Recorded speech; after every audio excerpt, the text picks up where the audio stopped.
Hello, are we live? I hope we are. Hello guys. Thank you for waiting and allowing me to set up for a few more minutes. Oh, I think I'm appearing on my laptop now. Need to mute that, otherwise you'll have two of me. So, hello. Please do message if you can hear me. Hello there. Okay, right, I think that's all working. So, oh my god, right. Need to sort out my laptop. That's all good. Now there's only one of me. I could see myself on the laptop then, so it was kind of putting me off what's actually going on here. But hello, Doctor Who is back, finally, after a year and a half, I think we've all been waiting for, and it has finally returned. So please do comment away and tell me what you thought of the episode. Originally, I'm not sure if any of you read the description that's beneath this video, but when I first set this up, I thought it would be a good idea to spend the first 10 minutes or so giving my thoughts on the episode, and then I would open up the chat and talk through all your comments, respond to them. But having now seen the episode, I'm just desperate to hear what everyone else thinks of it, really. So I'm not going to do that original idea. I'm just going to read out the comments, respond to them, say my thoughts on the episode at the same time, and hopefully it will all flow nicely. We'll have to wait and see for all that. But yes, there was another point I was going to make, but that's completely gone. So, oh well. I have got a nice Word document open on my laptop for points to bring up, things that I wanted to mention at least. So they could be potential good talking points. So, beginning with Natasha Burke's, boy, it was great. Yes, it was. Usually I have to watch an episode several times before I can work out definitively where I would rank it compared to other series. But I do, hand on heart, I think at the moment it is up there as one of the best. Not the best. I think the best still belongs to either Rose or the 11th Hour. Maybe Deep Breath. I'm quite a big fan of Deep Breath. But yeah, it's so much better than the pilot. The pilot was good, but I think this episode beats that. Certainly better than The Magician's Apprentice. Asylum of the Daleks, it blows out the water as well. Yeah, so it's up there. It's in the upper tier, I think. The Werewolf. Sup, I loved this episode. Good to know. Please answer this and any other of you guys as well. Whereabouts would you put The Woman Who Fell to Earth in terms of your favourite series opener? Kevin, oh my god, that's a big number. Is that 10,001? This episode was so awesome. Yep, it really was. Ah, right, this is interesting. First negative opinion. Obviously, there's nothing wrong with that. Everyone is entitled to their own opinion. The Exploding Bacon did not like the episode. So please do elaborate on that, The Exploding Bacon. Because I'm sure anyone who was a fan of the episode would love to know why. Yeah, I must admit, it wasn't perfect, which is why it's not my favourite series opener. And going back to this list that I mentioned earlier, I've basically done likes and dislikes, and there are a couple of dislikes on there, which I'm bound to get to at some point. Oh, okay, so The Exploding Bacon isn't the only person that didn't like it. We've also got Green Emeralds. I didn't like it. I thought it didn't feel like Doctor Who. That is a good point, actually. It didn't feel like Doctor Who, but that's part of the reason I liked it. I think I love it when Doctor Who does something fresh and different. And it's hard to put into words, especially having only seen the episode once so far. But it feels like, well, that's typical really. It feels like a Sunday night BBC drama, and I know that's what the show has become now. But what I mean is the sort of adult gripping. No, that's not the word I wanted to use. Gritty, adult gritty dramas that you get at 9 p.m. post Watershed. It felt like one of them. It didn't feel like sci-fi. And I can see why that put some people off, like The Exploding Bacon and Green Emeralds. But for me, I quite liked it. Yeah, I just thought, and well, this links in quite nicely with one of my points actually, but the characters, I think every single character that appeared felt so real. They felt like real people that you could encounter in everyday life. They didn't feel like convoluted characters and sort of sci-fi fantasy characters, which companions like Clara and Amy, they sort of felt like that. I don't know, it's down to Stephen Moffat, I think, more than anything. Well, for Clara, he gave her a mystery, and it just became too convoluted in the Doctor's life, how she appears throughout all of it. And Amy, it was more of a fairy tale. Her parents mysteriously vanished. We never really got an explanation for where her parents were. And then as the series went on, you had more things being added to that, like River being Amy's daughter. And obviously River is this big timey-wimey conundrum as well. So yeah, it's so I think that's one of the things that stood out for me in The Woman Who Fell to Earth. The fact that all the characters felt real. It felt like a real BBC drama rather than a sci-fi fantasy, but I quite like that. Jenny13248. Do you think the look of the intro will change? Almost certainly. If you mean the opening titles, that is pretty much guaranteed, I think, from the fact that when we had the closing titles right at the end of the episode, because that's when you have closing titles, the vortex had completely changed. I think it's now a bluish colour. I hope it's blue, because obviously that's my favourite colour. But yeah, so that's all different. The theme's different, and I'll get into that some more in a bit. I have no idea how I'm going to structure my points with all the points that you guys are saying, but we'll find a way, hopefully. And we'll see how long this video will be. I do hope I can keep it under an hour, if possible. But we'll have to see. It depends on if you're all enjoying hearing me talk. Hopefully you are.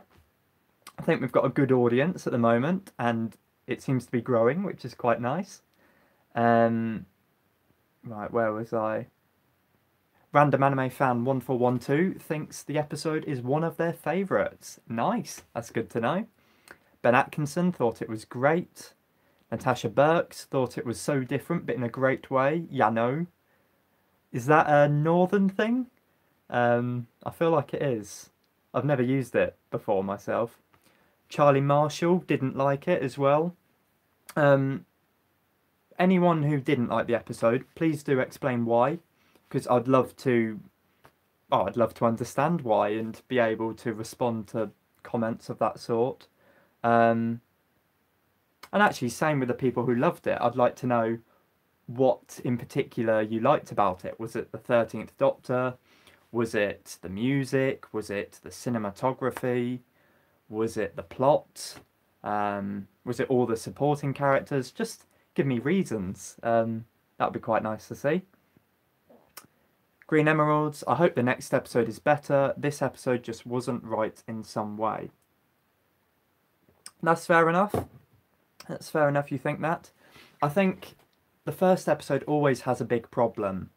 In that you've got to establish everything, especially when it's a new era and you've got the new writer, new Doctor, new companions, new Sonic, new TARDIS. There's so many things that have to be introduced. But what makes it especially difficult is even the Doctor doesn't know what they're going to be like. And really, that's like a dual meaning. The actor doesn't know what they're going to do with the role, necessarily. But also the character has literally just regenerated, and so they're still finding themselves.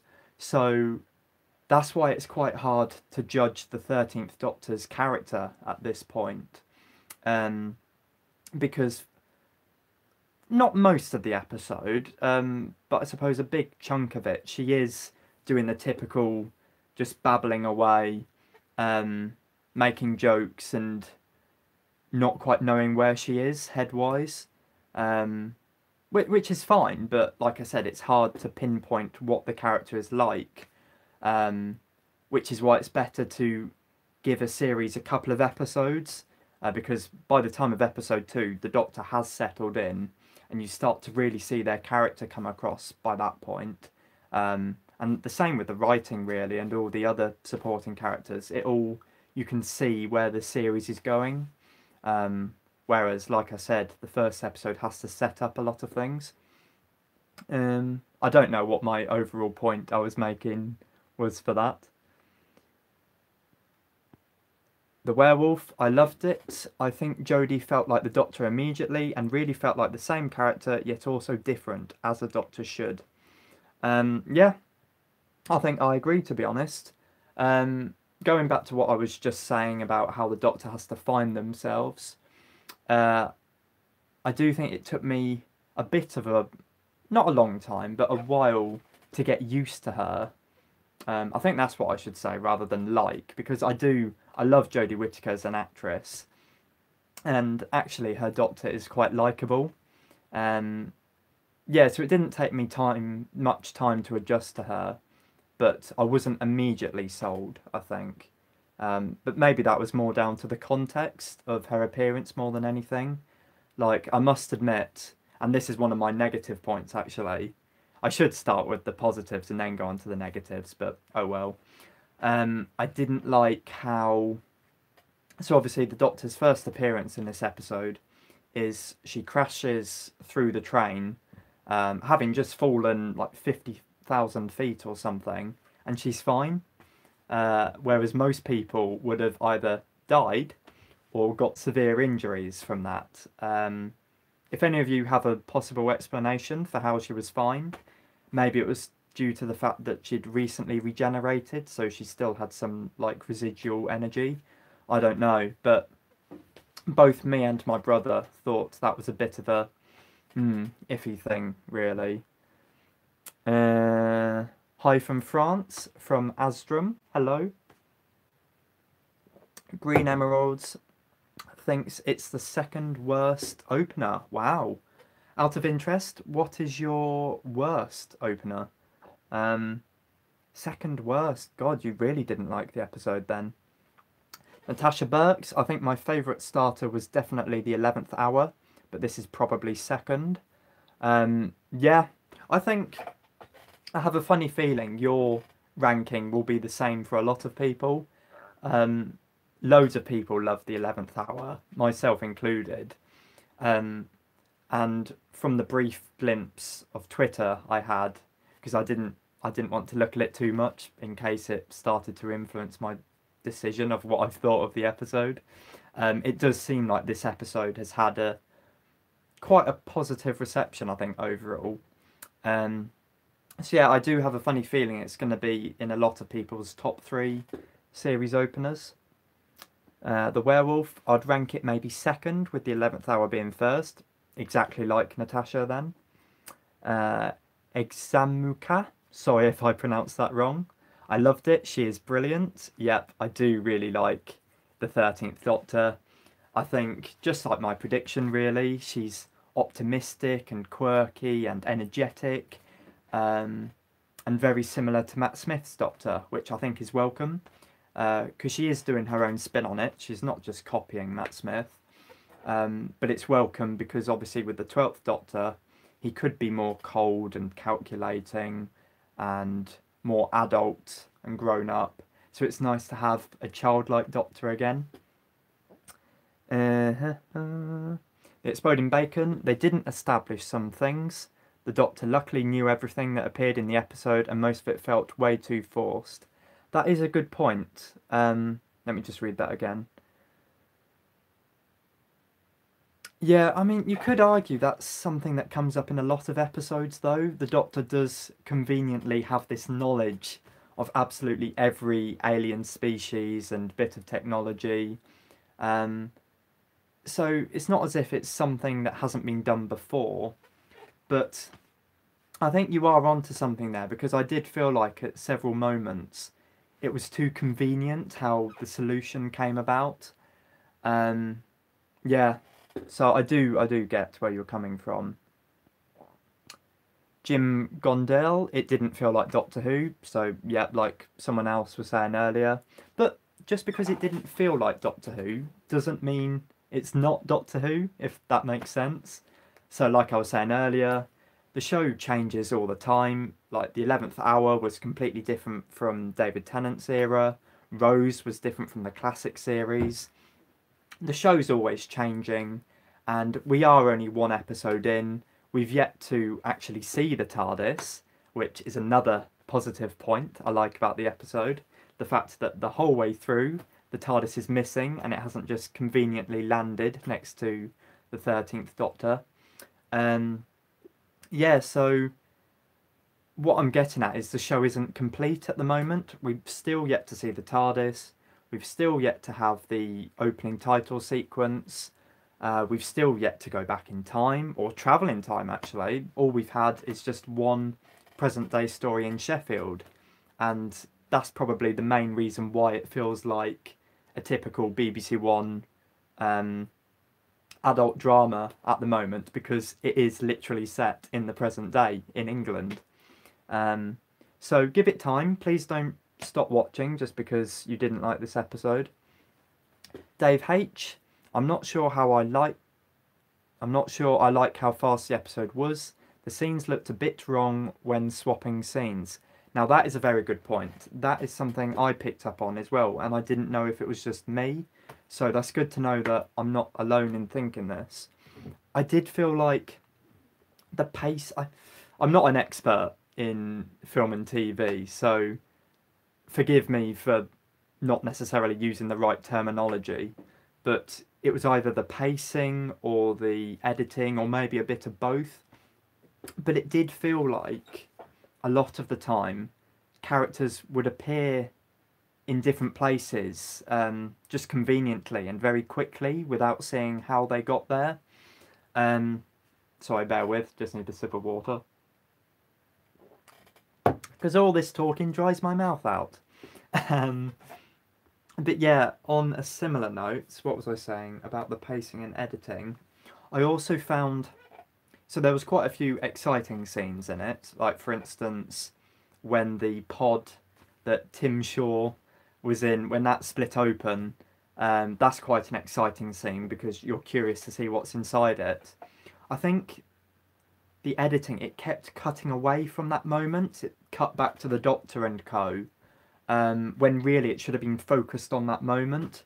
It's scenes like that that sort of bugged me in a way because you want to be seeing what's going on in this exciting scene, but suddenly you're being cut away to just a talking scene, if that makes any sense. So, yeah, I don't usually pick up on the editing and pacing, so I do feel like it's kind of worrying and a sign that I have picked up on it in this episode. And that's part of the reason I don't think the episode is perfect, to be honest. Jenny13248, I really loved the way the episode was shot. Great effects. That's a nice contrast to what I've just been saying, actually. So, yeah, even though the editing and the pacing I thought was a bit off, I really can't deny the direction and the cinematography, I think is the right word to use. That was amazing. It looked like a film, basically. Every single scene was cinematic in quality. There was always something interesting to look at. Even talking scenes were made interesting. And it did feel like we were watching a film, and I really liked that. So I think I am happy that they changed the filming style. I think they changed it from 16 by 9, whatever that means, to 2 by 1. So they've upgraded, but I don't know the specifics of how that works. Examaku, it is kind of like a soap. That's a good point. At the moment, it's like a soap, but like I keep saying, it might just be because of the fact it's present day and there was a lot of characters there to set up. Um, but the thing is, the show has done soapy sort of moments in the past. What immediately comes to mind is A Good Man Goes to War.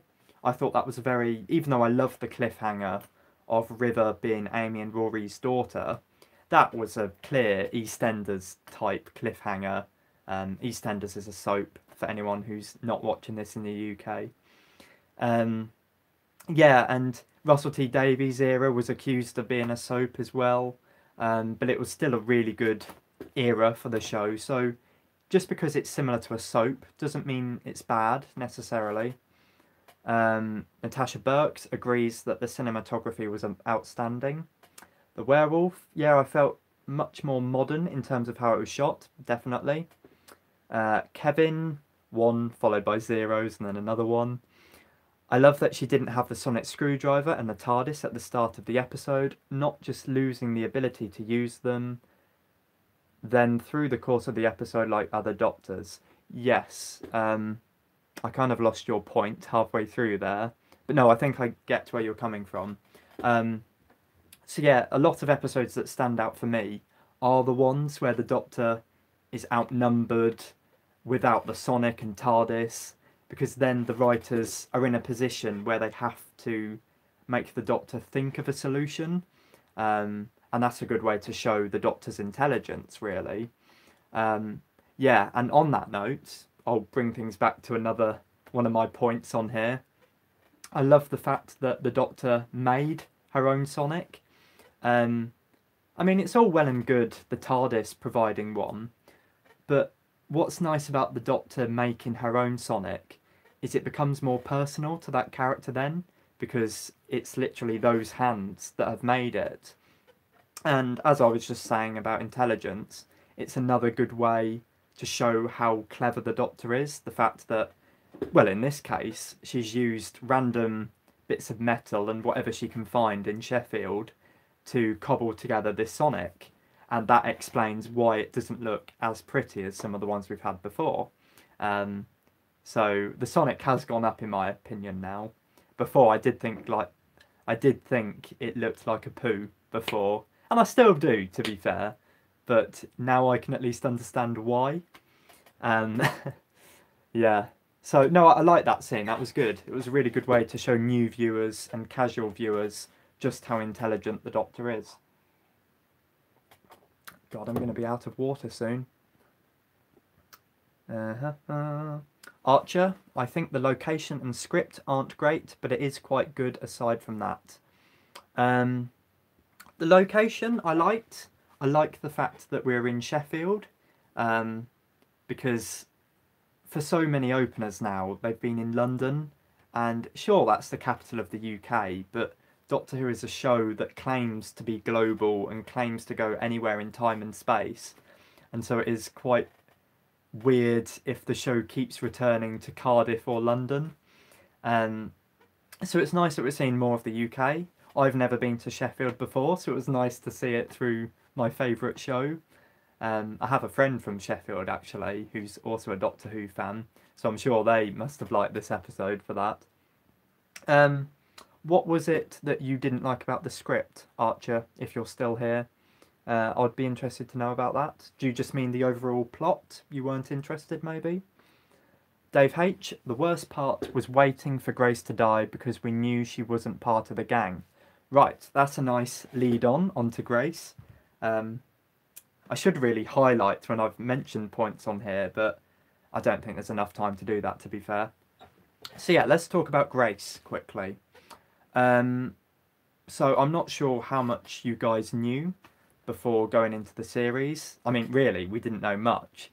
But one of the few things I knew, at least, was that Grace is a supporting character rather than a main character who would travel with the Doctor, a companion or friend, I should say. So yeah, usually a recurring character means they appear in several episodes of the series, not necessarily all of them. So I thought she would be like a Mickey type character maybe, where she would only appear if the Doctor and co go back to Sheffield.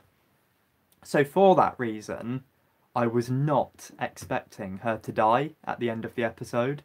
So that was a big shock, and I'm glad that was something that wasn't spoiled beforehand. It made for a very emotional moment, which I'm a sucker for. I love emotional moments, especially when characters die. I'm not sure what that says about me. But yeah, so yeah, that whole end of the episode where obviously that affects Graham, that affects Ryan as well, and you've got the whole funeral scene. And so the funeral scene was great, but actually what I really liked was Ryan's determination to then learn how to ride a bike. Um, and I'm glad, I know I'm deviating from Grace a bit now, but I'll return to her in a second. Um, I like how we didn't then have a cliche of Ryan can suddenly ride a bike. He still struggles because of his dyspraxia. Dyspraxia, there we go. Yeah, so I mean it's mean to say that I'm glad he still can't ride a bike, but hopefully you get where I'm coming from here. I'm glad that we didn't get this miracle ending where he can suddenly ride a bike just from practicing a lot. Um, it would be nice for him to be able to ride it eventually, but it's too soon now. Anyway, enough about the bike. Yeah, so Grace I thought was a really good character. Her death really shocked me, and I'm really curious to see how she's going to appear in the rest of the series now, because as I said, she's a supporting character, not a guest character. That's the key thing here. Guest character usually means they only appear in one story, whereas supporting means they're in several. So the way I see it, we've got two options at the moment. Either the Doctor will find a way to resurrect her,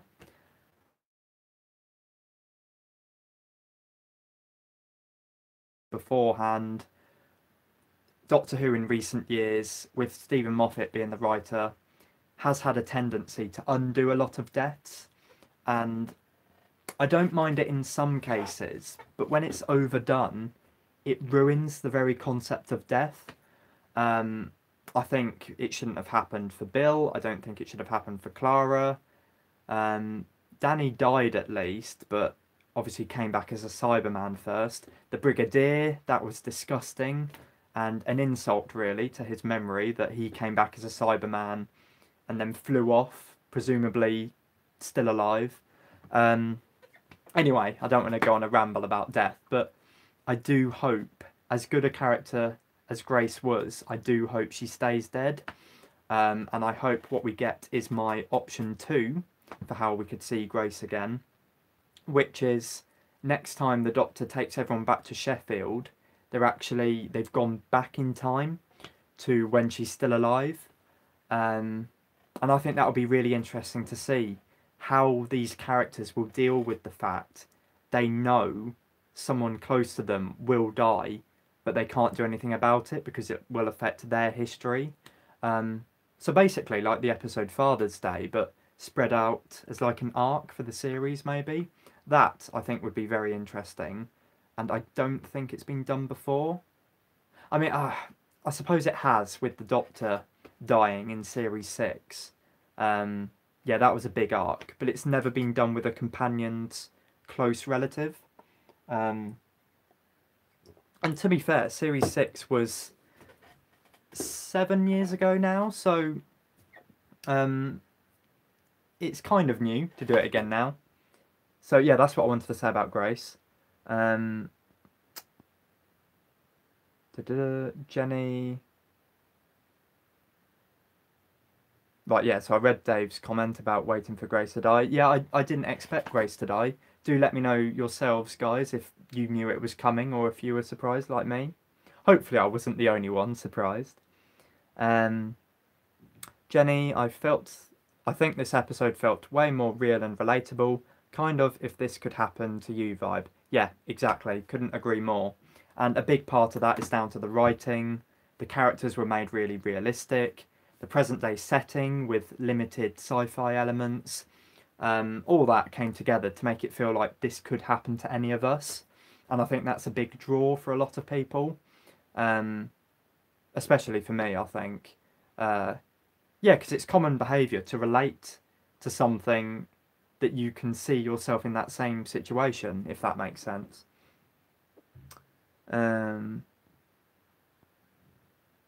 Jim Gonderil, it just isn't what I wanted. I thought it would be much similar to OTH. I don't know what OTH is. Similar to other, are you saying? Other episodes? I don't know. Natasha Burks, I think the character feels more realistic. It's like Donna, Rose and Martha, average people who just were travelling along, falling in love with the adventure. Exactly, yeah. And from the looks of the cliffhanger, which I thought was amazing, I should say, these people didn't choose to travel with the Doctor. They were literally thrust into it from the Doctor messing up her calculations and transporting everyone into space. How the hell are they going to get out of that one? Message your theories. Yeah, I thought that was a thrilling cliffhanger. And while I'm on the subject, actually, unexpected. I mean, I knew they would all get teleported when that scene started, but I thought they would end up on the alien planet that's in episode 2. I did not expect them to be suffocating in space. So, yeah, it's a really good cliffhanger. I have no idea how they're going to get out of it. I thought the cinematography in that scene especially was really good. I love how Jodie's hair is flying upwards and everything's in slow motion. And the effects were really good as well. You couldn't tell it was a green screen. And also it was nice because it harked back to the First Doctor's era. I'm not sure how many of you guys have seen First Doctor stories, but a lot of them, especially in the very early days, each episode would link into the next one. So I like that. It is reminiscent of 1963. Wow, we've been going for half an hour already. Thank you very much for your comments so far, guys. I do enjoy this discussion with all of you. Right, green emeralds. Bear with. I feel like I'm always drinking when it's your comments, green emeralds. Sorry about that. I thought the alien was naff and not a good storyline. The characters were good though. I didn't like the YouTube intro. Doctor Who now feels like a more lifestyle programme. Okay, that's fair enough. So I take it these are your reasons why you were not a fan of the episode. You've done some nice segues there into other points I wanted to mention. So let's start with the alien. Tim Shaw. I know that's not actually his name, but it's funny to say that rather than his actual alien name. It's hard to pronounce, really. I think it's like Shim Shah or something. Yeah, I don't want to try saying that. I'm just going to say Tim Shaw. I quite liked him myself. I thought it was really refreshing that we didn't have an alien that wanted world domination and instead was after one person. I'll come back to that one person later on, hopefully. Yeah, I thought he was threatening. I must admit, even though I'm 21, even I was quite creeped out when he took the helmet off, well, the mask, and he's covered in all his victims' teeth. That was cool. Had quite a menacing voice as well. Sure, I mean, I can see myself forgetting this villain in a couple of years. Like, he's hardly as exciting as the Daleks or the Weeping Angels. But I do like the fact that he's original, at least. I didn't find him convoluted, like the puddle creature from the pilot. And yeah, I just thought he actually killed people as well. Going back to my sadistic love of people dying. Yeah, that's quite a bad way to go, having your face frozen and then a tooth taken out and stuck onto this blue alien's face. Yeah, so I personally liked the alien. Let me know what you guys thought. Yeah, and before I move on from the alien point, just want to talk about Carl. Is that his name? Carl. I can't pronounce that properly, so forgive me. Um, yeah, what I liked about his involvement in the story, hopefully I'm not alone in this, but when you first see him on the train, I really thought he was a red shirt, which is a term that means a character that is literally there to die, basically. They have minimal lines. And I remember actually when you see that electricity creature in the train and all the characters are running away from it, I turned to my brother and was saying, oh yeah, that guy is going to be the first one to die and he's going to have no lines. And yeah, then the Doctor will come and save the characters that actually mattered to the story. So yeah, my first shock was the fact that he didn't actually die on the train. He got to escape. But then it's the fact that, in a way, the plot is all about him. He's the one that was chosen to be the trophy to take back to Tim Shaw's home planet. So we actually returned to him later on. We went into his place of work, the construction place, and he was in the climactic scene. He wasn't just a character that was at the beginning on the train. He actually meant something to the story. I love that. I love how it subverted my expectations, basically. And I do hope there'll be loads of moments like that throughout the rest of the series, where you think you're going to get a cliche, and then Chris Chibnall just does a complete 180 and takes us all by surprise. Yeah, so good old Carl. Ben Moore, what was your overall score out of 10 for it? Good question. Like I said at the very start of this video, it is hard at this point because I think there is a bias if you've literally just watched an episode and have only seen it the one time. I think reviewers, for instance, they would watch an episode twice before actually writing their review. But on initial viewing, I will probably give it... One second, I'm just going to look at my... I'm going to use my likes and dislikes to sort of gauge where I should put it. Not a 10, I know that much. I'm going to give it a 7.5, I think, if I'm allowed to do point scores. Hopefully I can. Well, it's my score, so I can do whatever I want. Yeah, so 7.5. The only things that bring it down for me were the editing and pacing, like I said before. Actually, while I'm on it, hopefully you guys don't mind me quickly reading out my dislikes.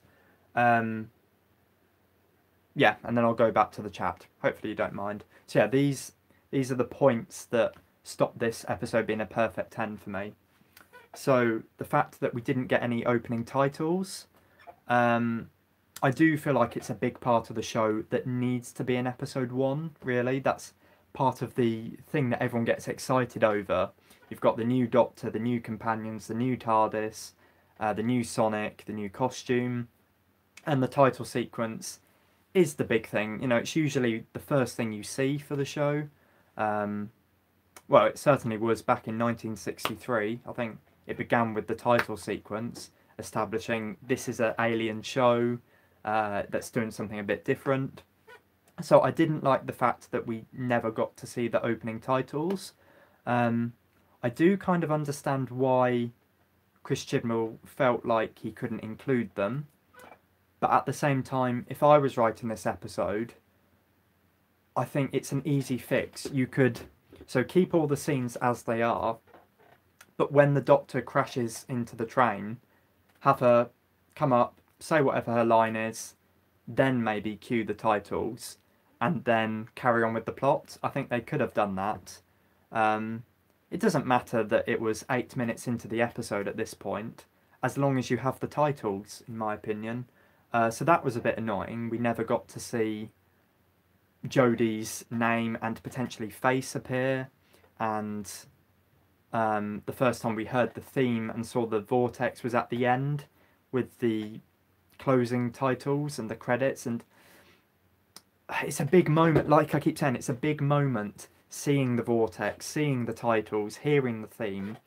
And so to only get it at the very end of the episode when you've got a bunch of names clogging it up, the credits, that kind of ruins that first experience, I believe. That's just my opinion. So there's that. The Coming Soon trailer, I was not a fan of, to be honest, guys. Oh, where do I begin? It's just the fact that it's a bunch of names of actors. Again, I can sort of see where Chris Chibnall was coming from. He wants to do his own thing. Maybe he thought, maybe he did it for the adults and the casual viewers to be like, oh, it's that famous actor, I really want to see them. But fundamentally, Doctor Who is a kids show, family show maybe I should say, that loads of kids watch. The trailers should show the history, historical episodes, the planets, the monsters, explosions. It shouldn't show famous actors, hardly anyone in that Coming Soon trailer I recognised. But yeah, what I'm getting at is, to make a really good trailer, you've got to show exciting things. You've got to have cool lines of dialogue, explosions, monsters, people running away from things, alien planets, danger, whatever, suspense. And instead, they use this trailer to just show shots of characters and actors, well, the actors' names. And I don't think that would interest kids. I really don't. It doesn't even fascinate me now, and I'm an adult now. It takes you out of the show, I think. It's just rubbing in your face who they've got in that series, I think. So I was not a fan of that. I also didn't like the Next Time trailer that followed the Coming Soon trailer. It was too short, basically, in a nutshell. Sure, we finally got to see alien planets and explosions and fighting and whatever, but it was, I think, a 16-second trailer with generic music in the background. And I worry that's not really enticing people to tune into the next episode. Again, this is all just my opinion, so, but do let me know what you think of the trailers in the comments. I shouldn't do that because this is a live video. I should do, I don't know where the chat box is, but you get the idea. I think I might have mentioned this before, but I'll say it again just in case you weren't here or I didn't mention it. I didn't like how the Doctor crashed into the train and sustained no injuries. Don't get that whatsoever. Said about the pacing and editing. That was another thing. When the episode finished, my dad drew attention to a potential continuity error. And again, please do let me know if I've completely missed the point here, missed the scene or whatever. We did try to rewind it and watch this moment, but I didn't get any resolve on this. In the scene where Ryan discovers the pod and presses that light button that brings the pod to Earth, he's in the forest basically, right at the start of the episode. When, I think, as the pod appears, when there's that big flash of light and he covers his face like that, he's holding something that's red and glowing, and I've no idea what that is, because in the shots beforehand and afterwards it's not there. I did wonder if it's his phone, but he seemed to have that in one of his pockets, and whatever this red thing was, it looked like he put it in his other pocket. So maybe something was cut out, which makes it another editing problem. But yeah, so that was, well, an obvious continuity error to my dad. It wasn't so obvious for me. But yeah, now that he's alerted me to it, I can't help but constantly spot it. And the final dislike that I've got at the top of my head is the whole, so the light button that I just mentioned, if Ryan wasn't meant to press that, who was? Because as far as I'm aware, Tim Shaw was the only being of that species to be sent to Earth, and he would only be sent if the button was pressed, I believe. So who was meant to press that button to summon him? Again, let me know if I've missed something, or if you've got a theory as to who was meant to press it. But yeah, I felt like that was a plot hole, to be honest. So yeah, all those dislikes, that's why it's not a solid 10 for me. I think I said 7.5 is what I'd rate it. So let's go back to the comments. I should say my likes at some point. Well, I'm gradually going through them. Right. Think Motion Studios. If you go to the user Aaron S, you can find the closing theme. Oh, that's good. Thank you very much. I'll try and do that. Hopefully they managed to capture it without any voices in the background. Natasha Burks. I feel like with Clara and Amy, it was very much that they were destined to travel with the Doctor, whilst others were stumbling into his life. Yes, let me just read that again. Yes, yeah, no, couldn't agree more. And that's, I think, a big reason why some people don't like Clara and Amy. Yeah, you summarised it better than I ever could, Natasha. Yeah, I think the show works best when people just happen across the Doctor. They're not predestined to meet him. And so that's why Bill was a character I quite liked. Even though, in a way, that did feel a bit forced, because the Doctor... It's not necessarily bad that the Doctor chose her out of all the university students, but she definitely didn't stumble into his life. He chose her, really. But yeah, it goes back to the relatability thing, really. You can relate if the companions in the show stumble upon the Doctor, rather than the Doctor being like, you were always destined to travel with me. Examiku, the alien looked stupid.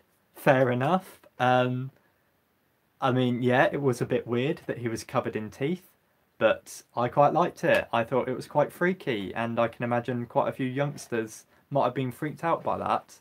And actually, one of my worst fears is losing all my teeth. So maybe that's why I was a bit freaked out by it, just thinking it could grab my teeth and stick it on its face. Mr. Timey-wimey, hello, if you're still here. Jenny agrees with Natasha. Yep, it was a very good point, Natasha, so hopefully loads of people agree with you there. Dave H, I liked how they kept comedy bits in it. Yep, Doctor Who does need comedy to counteract the serious moments when people die and when there's danger. Yeah, it's just difficult finding the right balance and making jokes that are universally funny. I'll be honest, I didn't laugh that much at the episode. Certainly not outwardly. But then, to be fair, I don't really laugh much outwardly in general. It's always inside with me. I hide it for some reason. Yeah, but I don't know, as long as the intended audience finds it funny, as long as kids find it funny, and there's a couple of jokes that adults like as well, then the comedy aspect has done its job, basically. Jim Gondorall, what was your opinion on the Sheffield accent? Yeah, I could understand them at least, which is more than could be said for Peter Capaldi when he first started. It took me ages to adjust to his voice. My God. But yeah, no, I'm surprised actually. I kind of expected everyone to sound exactly like Jodie Whittaker, which is stupid now in hindsight because Jodie is from Huddersfield, which is not Sheffield. But yeah, it's an interesting accent. I do find Northerners quite funny, to be honest. Not in a patronising way. I don't mean to offend any of you guys if you are Northern. But yeah, no, it was... Again, it goes back to that whole thing. I like the fact it's set in a different city. You get to experience different accents and different types of people, and it's not always just Cockney accents or Welsh people in Cardiff. Oh, cough and a hiccup there. Archer, I thought it was alright. It was... Oh, so many hiccups. It's because I'm drinking and talking too quickly. It was for sure a change from all the other Doctors. Yep, she did feel fresh. Though she did remind me of Matt Smith, but that's fine. Oh, hello George. Nice to see you. Hopefully you're still here. Hi mate, absolutely loved the episode tonight. Fond memories of seeing the Christmas special with you last year, and this is a great continuation. A fresh new start for the show. Oh, thank you very much, George. Yeah, so, well, you guys probably won't care about this at all, but I've started this anecdote now, so I'll finish it. If you remember last year, when it was going to be Christmas and Twice Upon a Time was going to be shown, the BBC did, I want to call it a competition, but it wasn't a competition. But they basically allocated tickets to see the Christmas special early to members of the public. I still don't know why they did that, because obviously there was a big risk that there would be spoilers released. But oh well. And I applied for that. I was one of the many people that didn't get a ticket. But George was lucky enough to get 2 tickets. And he was so kind as to invite me to accompany him to see it. And we had a very nice time. We went to Middlesbrough. And we got to see the episode early. But what was quite cool is it stopped right before Peter Capaldi turned into Jodie Whittaker. Which was good, really, because it meant we had something to see fresh on Christmas Day. And also it prevented spoilers for the 13th Doctor's first words, and obviously that big cliffhanger of her falling out the TARDIS. But anyway, you don't care about that. Back to the Series 11 opener. Kevin 100001. I didn't the teacher aspect to Clara. I didn't like the teacher aspect to Clara because there was no mention of her having a teaching degree or being in school for one. Then in the anniversary episode, she's a teacher out of the blue. Yeah, good point. Stephen Moffat didn't know what he was doing with Clara. Series 7, she had next to no character. Suddenly, in Day of the Doctor, she's a teacher. Which does carry on, to be fair, but it does kind of look like it's come out of nowhere. Yeah, and that's just another thing that makes Clara less relatable than other companions. Mr. Timey-Wimey really liked the special effects. Yep, they were great. I don't think there was a single shot, actually, in this episode that I thought, the effects are a bit naff. So that's a definite positive for the episode. Natasha Burks. The plot wasn't the most amazing, but the cast were wonderful, with full-rounded characters. Again, couldn't agree more, Natasha. Yeah, the plot was standard, really. Although I did say before, I really liked the fact that it wasn't a end of the world sort of thing. And it was just about one guy. But, and this goes back to the pacing, it did feel slow at times. There was a lot of talking going on and not all too much action. Oh, I've almost run out of water. Damn it. I'm going to choke live soon enough. I love how in every situation 13 is like, oi! I think that will really become her thing. Yeah, potentially. I think Jodie does that herself, actually. So maybe that's one of the things she wanted to bring into the role. Surfbird of 4. I was annoyed we didn't get an intro sequence. Hopefully it gets added for future re-releases, but it would have been out of place in this episode because the Doctor doesn't show up for 15 minutes. Right, yeah, so there's a couple of things you're saying there. So yeah, I've already said I didn't like the fact that we didn't get an intro sequence in this episode. I doubt it would get added in future re-releases, to be honest. I think this episode will be presented how we saw it tonight. But I'm not sure if you were here earlier, Surfboarder 4, when I said about how they could have done the title sequence. But yeah, there's been plenty of episodes where the title sequence has been over 5 minutes into the episode.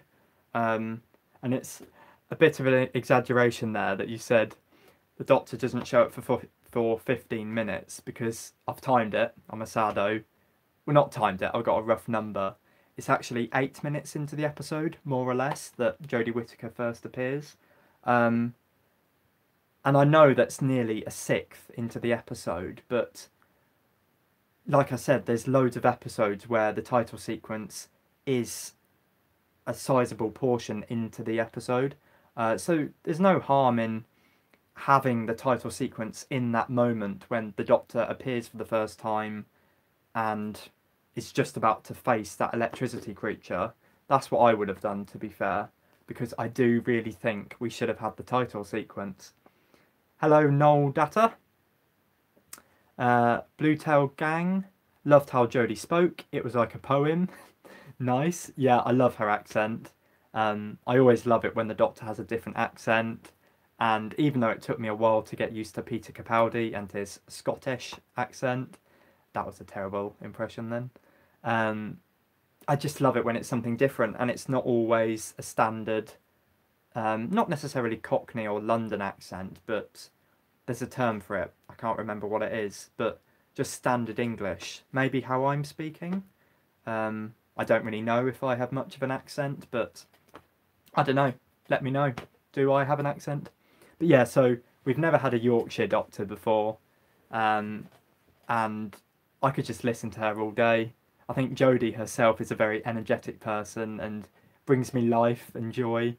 And yeah, her interviews are a lot of fun. Do look at them if you haven't seen them before. Jenny, yeah, that's something I forgot to mention. So Jenny has mentioned that the intro will be there in the second episode. That's something that Chris Chibnall confirmed. So second episode onwards, we'll have the new title sequence. But as I keep saying, I would have much rather have had it throughout the entire Series 11. Dave H, his favourite starter is the Christmas Invasion. Hang on. Sorry, I'll get back to that in a second. What even is the time? I've no... Oh my god, it's 10 o'clock. And I'm looking at messages that were sent 45 minutes ago. Jeez. Wow, I guess there's a lot to get through then. I don't know what I'm doing. Well, I'll keep going for now. As long as there's people watching, I'll keep going. And if you all leave, I'll get the hint and know that no one wants to see it anymore. Yeah, so Dave's favourite starter episode for a Doctor is the Christmas Invasion, which is a very good episode. I can see why you have picked that. Although, but it is difficult to compare it to The Woman Who Fell to Earth, because that is a Christmas episode. I don't really know why that makes a difference. It just does in my eyes. Oh, no, I suppose with a Christmas episode, you don't necessarily have to set up new companions. And really, the Christmas Invasion didn't have to do that because he already had Rose. Yeah, no, I don't really know where I'm going with this point. But no, that the Christmas Invasion is a very good episode.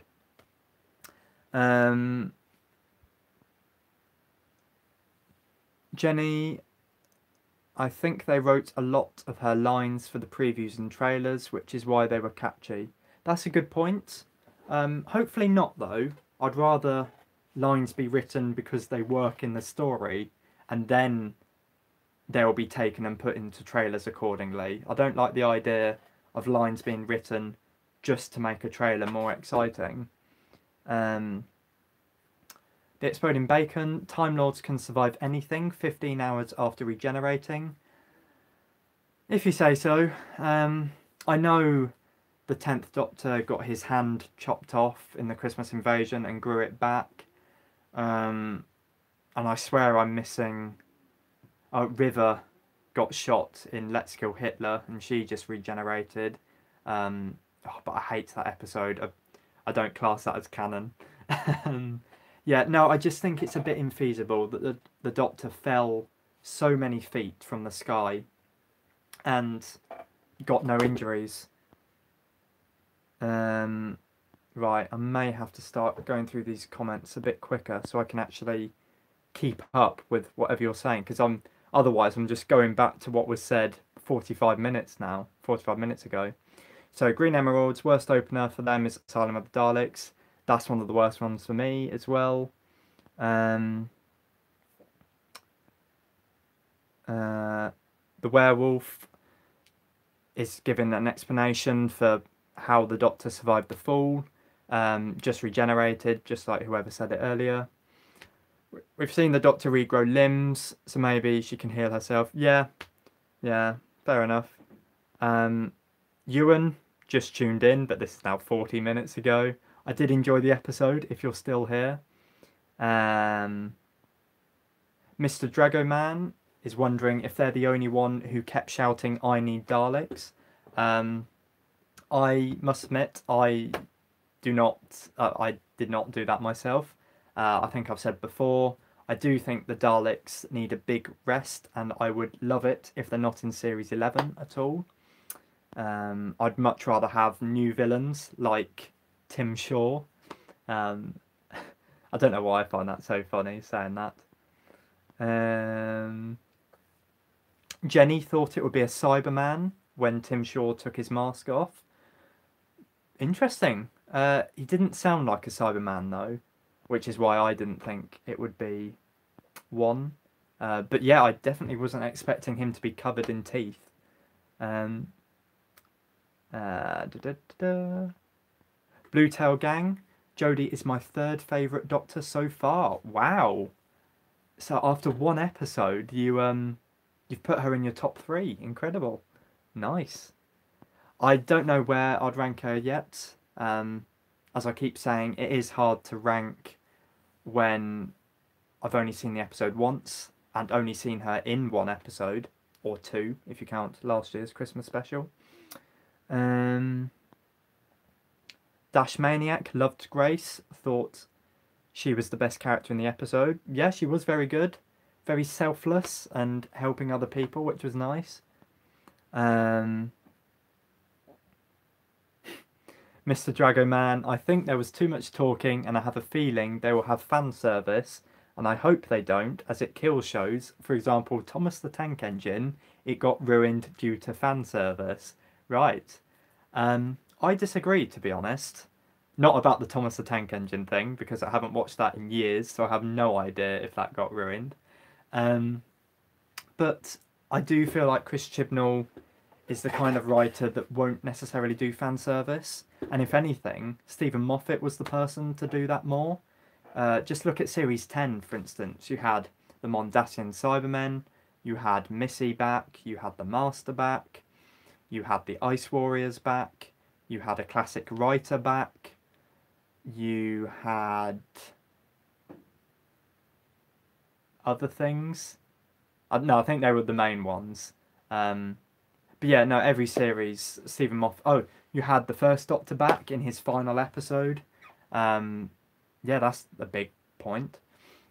Yeah, so if anything, Stephen Moffat was the one to do more fan service.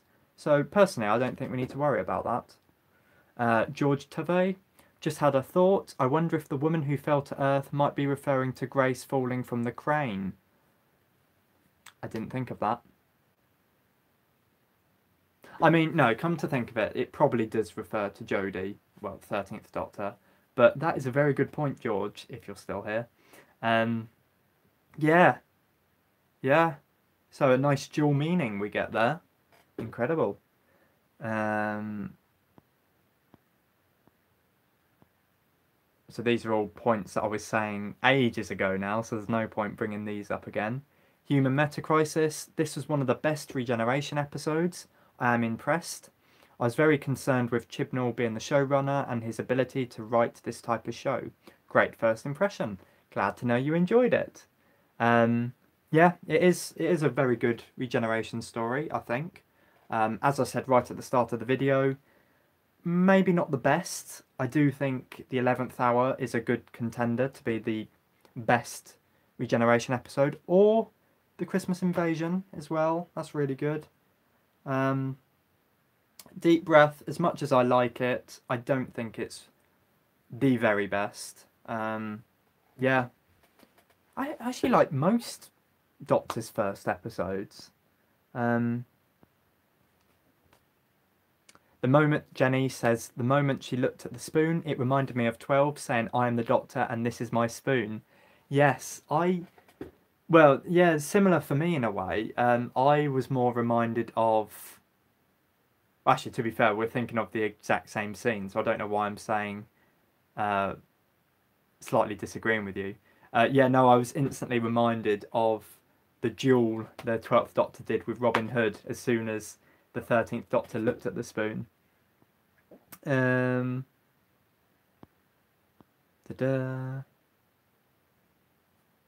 Sorry, I'm just trying to catch up with the comments.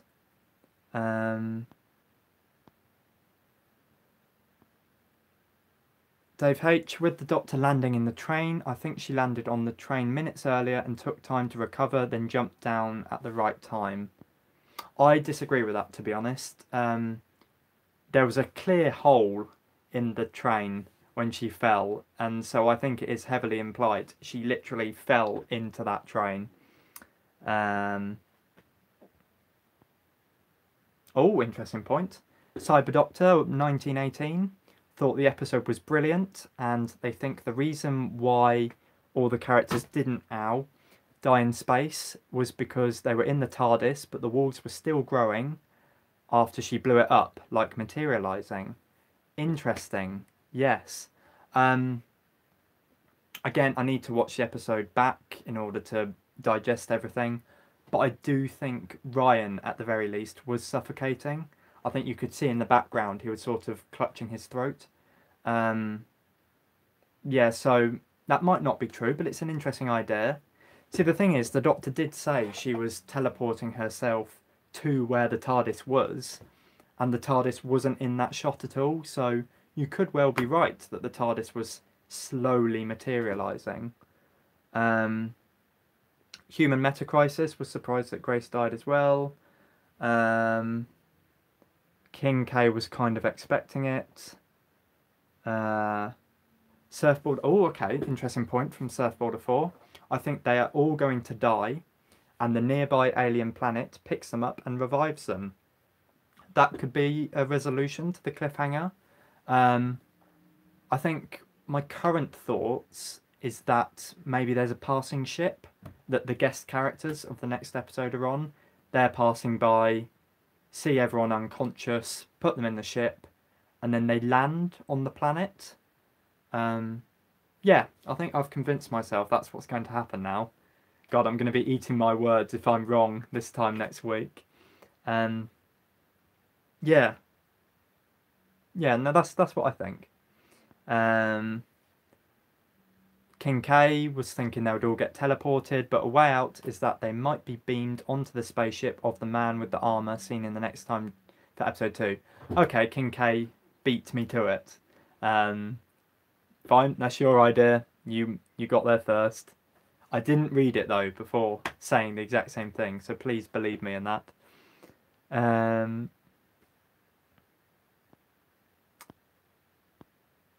Mr. Dragoman still thinks the Daleks might show up, but doesn't know why.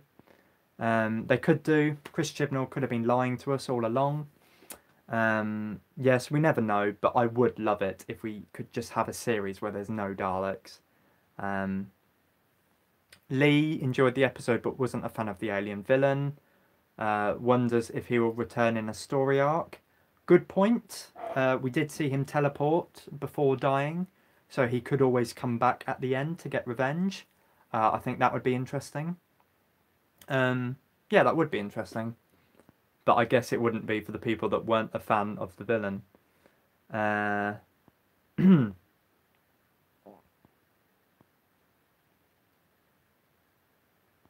Surfboarder 4. Oh, okay, this is a nice link into the music. He or she wants Murray Gold back because they believe he was the best. Yeah, so the music. I liked it overall, but nothing really stood out. At least on my first viewing, nothing stood out. Yeah, that's not to say it was a bad score, but Murray Gold, in his early years, he would do iconic tracks that you would notice at the time, like I Am the Doctor, loads of stuff in series 1 because that was obviously his first series. A Good Man for the 12th Doctor. There'd be all these, not necessarily bombastic tracks, but ones that made you feel something. Whereas with Segan, I think that's his name. I forget the surname, so please don't ask me to say his surname. It was more just atmospheric, which, okay, it fit the episode, but the 13th Doctor hasn't really got a definitive theme yet. That being said, though, I did really like the music that is potentially her theme. The track I'm on about is the one that plays when she chooses her outfit, and I think it also plays when she's giving her big speech on the crane to Tim Shaw. Yeah, so that's quite cool. I also really liked the track, the whole action track that plays when it's the big set piece on the crane. It's not one that I can hum back yet, but I remember thinking at the time, yes, I like this music. But yeah, nothing's iconic yet. But I do feel like Doctor Who has needed a new, not showrunner. It has needed a new showrunner for a while now, but it's also needed a new composer. And I do think it's nice that with this brand new era, we've got a brand new composer as well.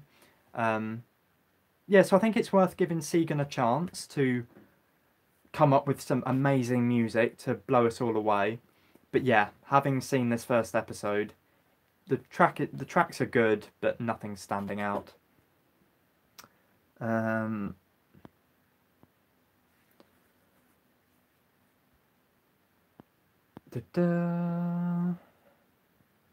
So just reading.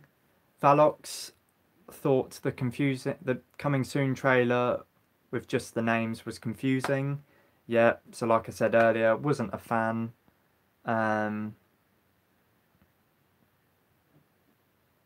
Face of Bow, in fairness, they sort of gave us the theme in a few bars of the music in the train. I did not know that. I'll have to look for that, going back onto that scene. Nathan Marlowe liked the episode and thought it was a great start to Jodie's era. Hopefully Chris Chibnall is one of the 33 people seeing this, says King K. That would be nice, wouldn't it? If Chris Chibnall, the man himself, could see me reeling off my thoughts about the episode. Luke NUFC, since it included all actors' names, is Missy coming back or not? Well, they could always be hiding returning characters. I mean, to me, it looked like that Coming Soon trailer was only there to show new actors that were appearing in guest roles. So they could easily have a returning character like Missy or Jack come back. But personally, in the case of Missy, I don't want to see her again, at least for a while, because I think she had the perfect ending in The Doctor Falls. Yeah, I just love the fact that the Master stabs him/herself in the back 2 times, and literally as well. And I think that's a really good ending for the character. And for her or him to suddenly come back in this series would ruin that slightly, especially considering not only did Missy get shot with the laser screwdriver, but she was on the ship when it exploded. So they would need to explain how she survived that. What is the time? God, we've been going for a while. And I'm still about 40 minutes behind on the chat. I am sorry about this. I don't even know who's watching this live, and is it even possible to rewind and watch it behind everyone else? I think it is. Yeah, so everyone could be on different moments of me talking in this, which is weird to think about. But anyway. So we've got people reeling off the Doctor Who theme. Professional gamer, if you can read this message, please clap 2 times. There we go. You sent that at 10 to 10, and it is now nearly 20 past 10. Half an hour later, I think. Sorry for only just seeing it now. Philip Hawkins, I loved the piece of music that I presume is going to be the 13th Doctor's theme. when she says, "I'm glad you asked that again," up on the crane. Yeah, so I think you're thinking similarly to me, Philip. Um, yeah, so the music, well, just like you were saying now, I'm just repeating what you're saying now. Yeah, so there's a track that plays when the Doctor is doing a big speech on top of the crane, and I think that track is also played when she's choosing her outfit, and I think that is going to be the theme or evolve into the 13th Doctor's theme. Um, yeah, oh no, I never said. So I've just, all this chat about music has just reminded me.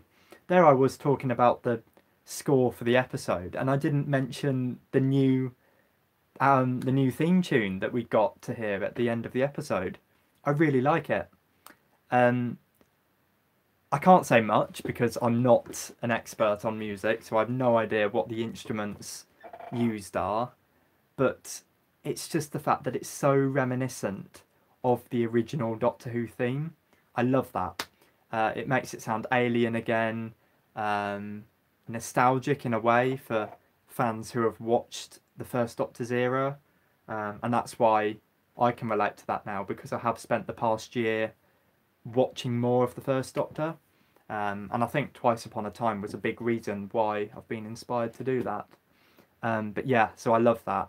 And I am looking forward to hearing the theme in the opening titles next week.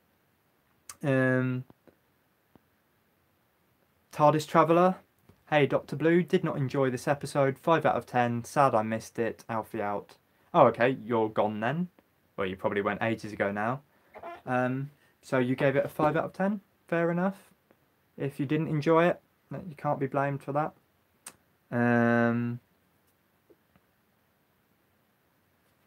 The Unearthly Time Lord. There was a scene for Coming Soon and a woman saying something feminist or sexist to Ryan. Was there?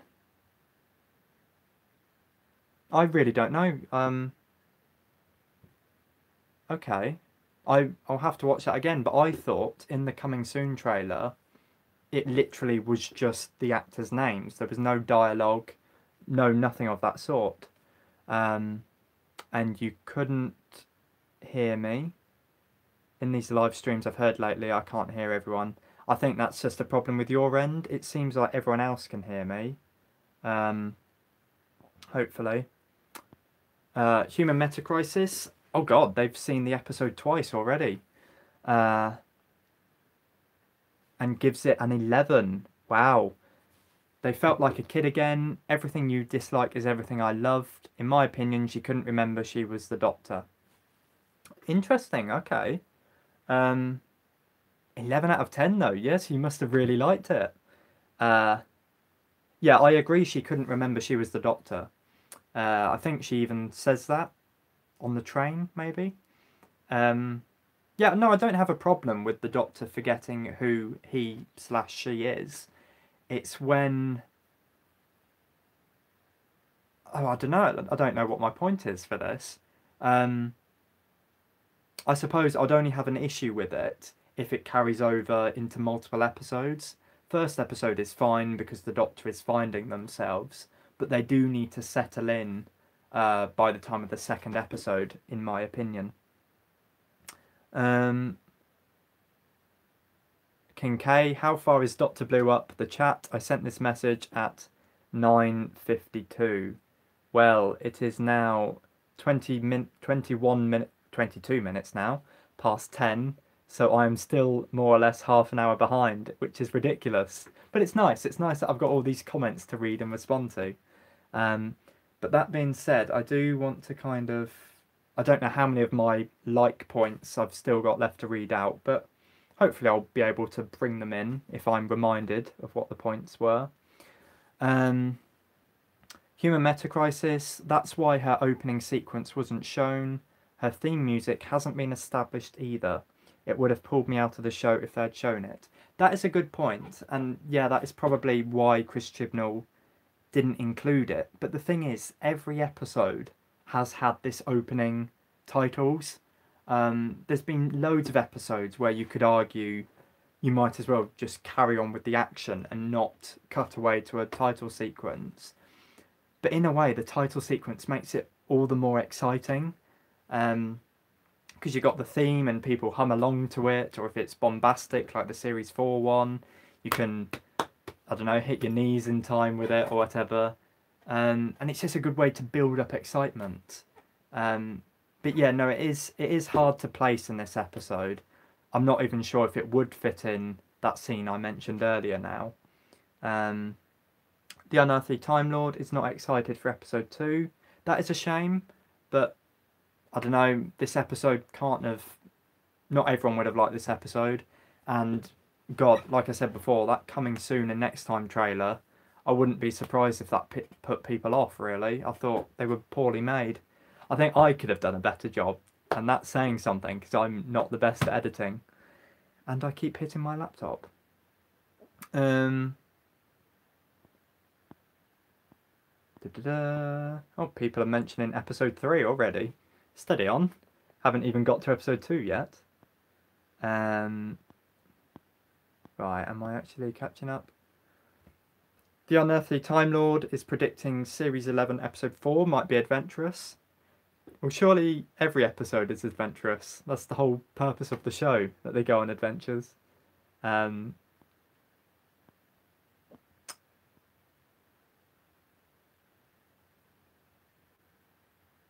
Oh, quite a few questions from Marquis de Hoto. What did surprise you the most of the new episode? And what was your favourite thing and the least favourite thing? I really want to think what the TARDIS will look like. So what surprised me most? I think the most surprising thing was either Grace's death or the cliffhanger at the end. I'm going to go with the cliffhanger because I really like that. Yeah, that was quite cool.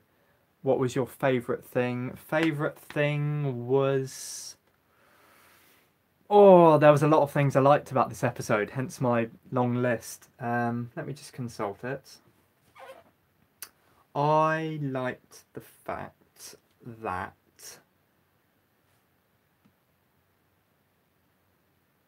You know what, yeah, I'm going to come right out and say it. I really liked the fact, well, my favourite thing from the episode was how the plot was basically about saving one guy's life. I think that goes to show the Doctor... completely lost what I was saying. The Doctor is all about saving people, even the little guy. It's not always about saving entire planets. Sometimes saving one life is enough. I love the big set piece that we got with the cranes where the Doctor is just saving this one person. Yeah, I love that. I think that's my favourite thing. And my least favourite thing, probably, because it is playing on my mind even now, and I'm not even talking about it, the Coming Soon trailer. I just think it was disappointing and showing off too much, and just not appealing for the majority of Doctor Who's audience. And they're gone. Bye, Marky. Well, they went ages ago now. I really need to stop hitting my laptop. Right. Oh, God. Right, so people are chatting amongst themselves. So Bo actually really loved the whole episode was the TARDIS with the Doctor without the TARDIS. And as I said, it was refreshing that it wasn't end of the world, but still focused on how no one is unimportant. Yeah, exactly. It was just really refreshing. But that being said, I do want to see the TARDIS soon, because touch wood, I've managed to avoid the leaked photos so far, and I don't know how much longer I can go. So the sooner I see the new TARDIS, the better. But from slight spoiler here, maybe guys, this is just based on filming photos. It does look like the Doctor will get the TARDIS back by episode 4. So worst comes to it, we've got 3 more weeks to wait.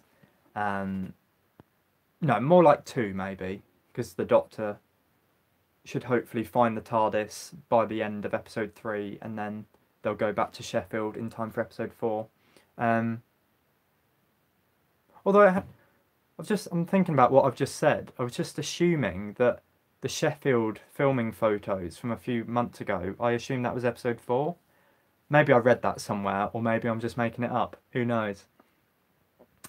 Da, da, da. And that's another thing. I just saw a mention of views then. The Unearthly Time Lord was saying about the Christmas special will be lower views. I don't know why. It'll be really interesting to see how many people watch tonight's episode. I hope it's a lot, because I do think this episode deserves it. But we'll have to see. Have to wait for tomorrow. Oh, do not stop streaming. I'm not ready. I am not done. Right. King K, he finally notices how far behind he is. Yep. And I've noticed that message. Oh, I'm still half an hour behind. How? I thought I would sped up. God. Right, so people are leaving. Thanks for staying. Those of you that left half an hour ago.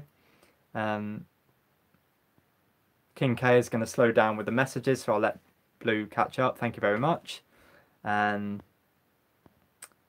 New people joining. Hi. Daleks have been worn out.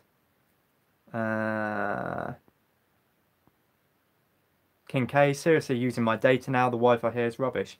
Oh, thank you for being dedicated. You really do not have to stay if this is costing you money. You could easily rewatch this at a later date. But thank you for staying anyway.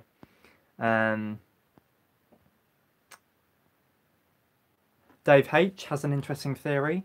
They think Grace didn't die to help people. She just wanted revenge for having the DNA bomb put in her. Yeah.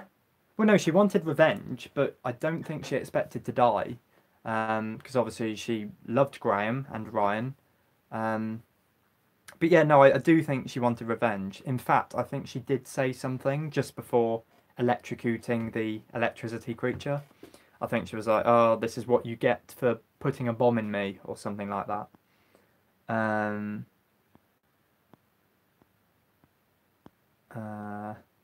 Mr. Dragon Man, Jenny, I was screaming, I need Daleks. Fair enough, if you love the Daleks that much. Jenny thinks they will come eventually. They do, the Daleks really do come.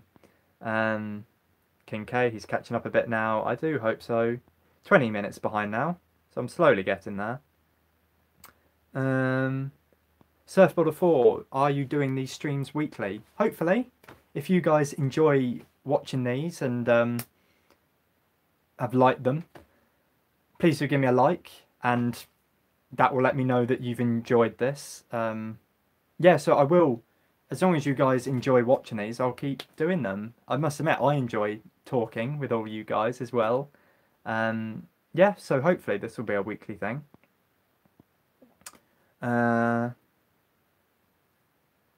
Surfboarder 4 is talking about the music. The music we did get was back, but there was no sort of build-up, nothing to control the audience. I hope we get some of this, even if it's only in the finale. I have no idea what you're saying there, not going to lie.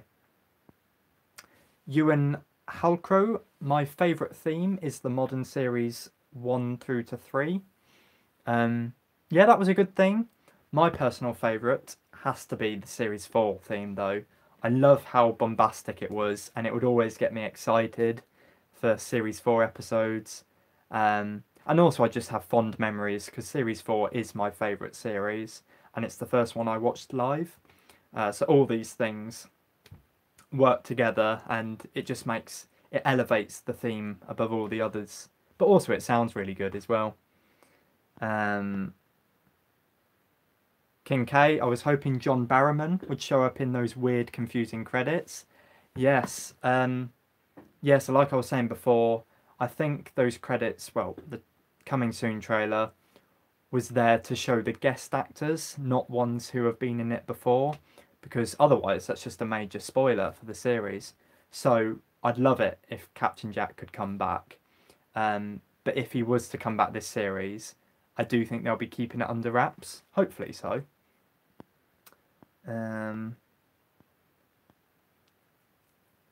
Geo, good to see fresh faces in the coming soon. Only recognised Lee Mack, and as my girlfriend pointed out, the funny one from Dinner Ladies. Yeah, Lee Mack was one of the few I knew as well. Alan Cumming as well, I know from Spy Kids, if any of you guys have watched that. And also there were rumours that he was going to be playing King James the First, and I think the clip they show of him more or less confirms he's playing that character. Sean Dooley, I know as well. He's in episode 2. There was a couple of other people I recognised, like face-wise, but I couldn't rehash their names to you because I don't know them that well. Yeah. King K, Dr. Blue, you really inspire me to want to do my own live stream about Doctor Who. So cool seeing this live stream. Thank you very much. If you've got the ability to do live streams, you might as well. I thought it would be a nice idea because I love talking to other Whovians, and I'm in a predicament at the moment because not many of my friends watch it anymore, so I haven't really got anyone to discuss it with. So it's nice to do it on the internet with you guys. I mean, it is a bit weird that I'm the only one talking out loud, but I don't know. As long as my voice holds out and I have enough water to keep me going, then it's all fine. Yeah. So, Mr. Mellon Jr., I think the title sequence would have fit in just after Ryan called the police. Yeah. I think, I mean, I've forgotten most of the episode now. Now, that's a slight exaggeration. I've forgotten the specifics of the scenes. But from what I can remember, yeah, I do think it might have worked then. And that's still very early into the episode, so yeah, that could have worked. What time? Hey, 10 minutes behind now. Surfwater 4 just took a break for a shower and was thinking about the cliffhanger. How were they floating if they were in the TARDIS but it had no walls, as somebody suggested? The TARDIS has its own gravity. Yeah, that could potentially be the case. But then again, Ryan did look like he was choking, so it does seem like they were in a vacuum. So, I don't know, maybe the Doctor miscalculated and they weren't actually near the TARDIS.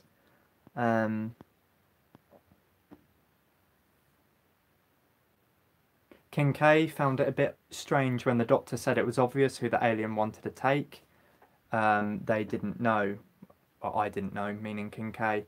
Yeah, I was the same, to be honest. I had no idea until we then cut back to Carl. But I think that was just to show how the Doctor is more intelligent than all of us. Just like Peter Capaldi would assume the humans would be on the same wavelength as him. I think that's what we were sort of getting with the 13th Doctor. Natasha Burks, I hope that the series returns to the fact that the man pushed the alien off the crane. I feel like there's something there that's unsaid. ... Interesting. I'd like to share that view. I mean, it would be interesting to see what they would do if they returned to that. But I do feel like that was just making a point about how some humans are quick to lash out and fight violence with violence. Or it was done to set up Tim Shah's future reappearance, maybe at the end of the series. You never know. Maybe that's like a series arc. That would be cool if they did that though, because a few years ago I came up with a really stupid series. I'm not going to go into the specifics of it because it has minimal links to Doctor Who. But I liked the idea of, so it was going to be a 6-part series. Episode 1 would have had a creature that would have returned in the finale, but it would have been that creature from before episode 1. So the main characters, things will go in chronological order, episode 1 to episode 6, but this villain would first meet the characters in episode 6, and then travel back in time and get killed in episode 1. So it would be cool if something like that could happen to Tim Shah, or if he could just return, because at the moment it does look like he's a one-off villain, so it would be nice to surprise us in that way. I hope at so Surfboarder 4 says this point. I hope at some point the Doctor needs to choose between saving a companion or saving a large group of people. Would really show how she deals with the bigger picture. Yeah, I love it when Doctor Who has moral dilemmas, and that would definitely be great to see. ECJ1708 just wants a series arc so it draws us in throughout all the weeks. Yeah, I must admit I'm the same. I was a bit disappointed when Chris Chibnall said there's no series arc, it's 10 standalone episodes. Yeah, I do. My favourite series arcs are the ones that are subtle, so like Bad Wolf and Vote Saxon. I'd like it if Chris Chibnall's series could do that, rather than the ones where you have to watch every single episode, like Series 6. Maybe Series 8 as well. Or Series 10, in fact. But that being said, I did really like Series 10's series arc. But yeah, you do... Sometimes it's not enough to have 10 standalone stories. I do get where he's coming from, because it means there's no pressure to keep watching and casual viewers can dip in and out accordingly. But you should be bringing people into the show and saying, look, you want to be watching this every single week. Finish off the water. Actually got a bit left. Right, how far behind am I? Still 10 minutes. 10 Will Dude. Enjoyed the episode overall. Couple of things though. Wasn't personally sure if what the Doctor said about remembering lost family at the end was entirely in character. What do you think? I personally think it was in character. And it shows it's the same character as all the Doctors that have come before. Because the Doctor did used to have a family and something happened to them. We don't know what happened to Susan, and we never met Susan's mum and dad, if she even had them. Well, no, presumably she did, but I mean, we don't know how Time Lord family trees work. Yeah, so I thought it was in character, and I thought it was a nice moment to show that even though the Doctor is an alien, she still lost people. And I think it was a good speech as well. I've forgotten what was said, but it was cool. King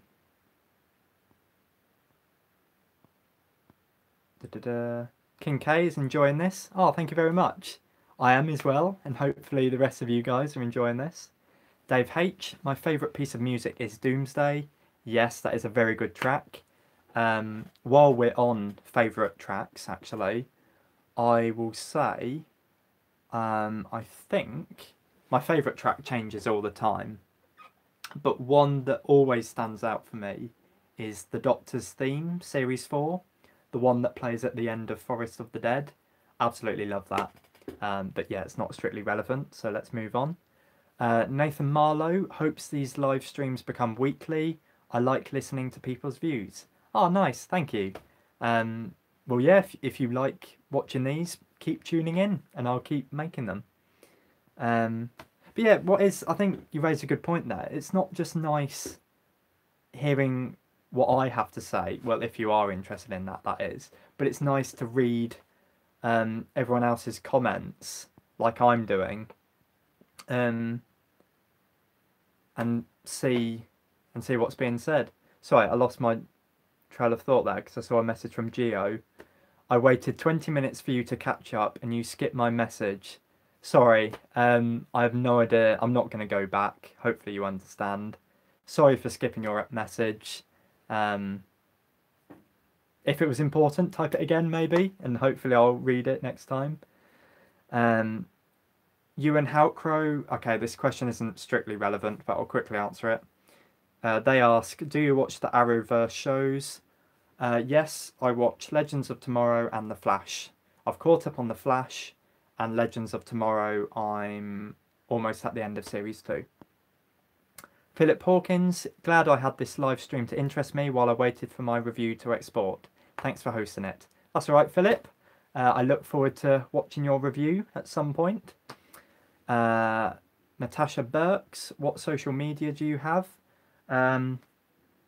Well, I have YouTube, obviously, and I have Twitter as well. I'm not going to give away my personal social media, if that's okay, just because I like to know people before I add people. And while I do class everyone here as friends in a way, we've never met, and I like to meet people before adding them on social media. Hopefully that's okay. But anyway, this is not strictly relevant. Let's bring this back to Doctor Who. King K. So I say, let's bring this back to Doctor Who, and then the next question I see is, have you watched the Class series? Again, I'll quickly answer it. I have, and I really liked it. I would thoroughly recommend everyone else watch it. Geo, now this is a very good point, and this is a nice way to bring it back to Doctor Who as well. I got major Class vibes from the villain. I can imagine him coming back at the end, like the Class arc. Yes. Now, this is something I ran out of time to do before I started this live stream, but I couldn't help but feel like the actor playing Tim Shaw was the same one that played the Shadow King leader. The Shadow King, is that what he's called? I think so. The makeup and prosthetics was definitely similar. But yeah, I felt the eyes and the nose were almost identical, so I do need to look up if it's the same actor. I doubt it though, because this guy has been in Doctor Who before, and I know you can have an actor playing multiple roles, but surely when it comes to a villain, you'll recast and have someone else. Face of Bow is enjoying this. Good, I'm glad you are. As I keep saying, I'm enjoying it as well. Oh, and I'm especially enjoying it because I'm actually catching up with the chat. I'm only 3 minutes behind now. King K beat me to it. When people were saying that earlier, it reminded me of the Shadow King villains in Class. Yeah, the villain definitely looked the same and was potentially the same actor.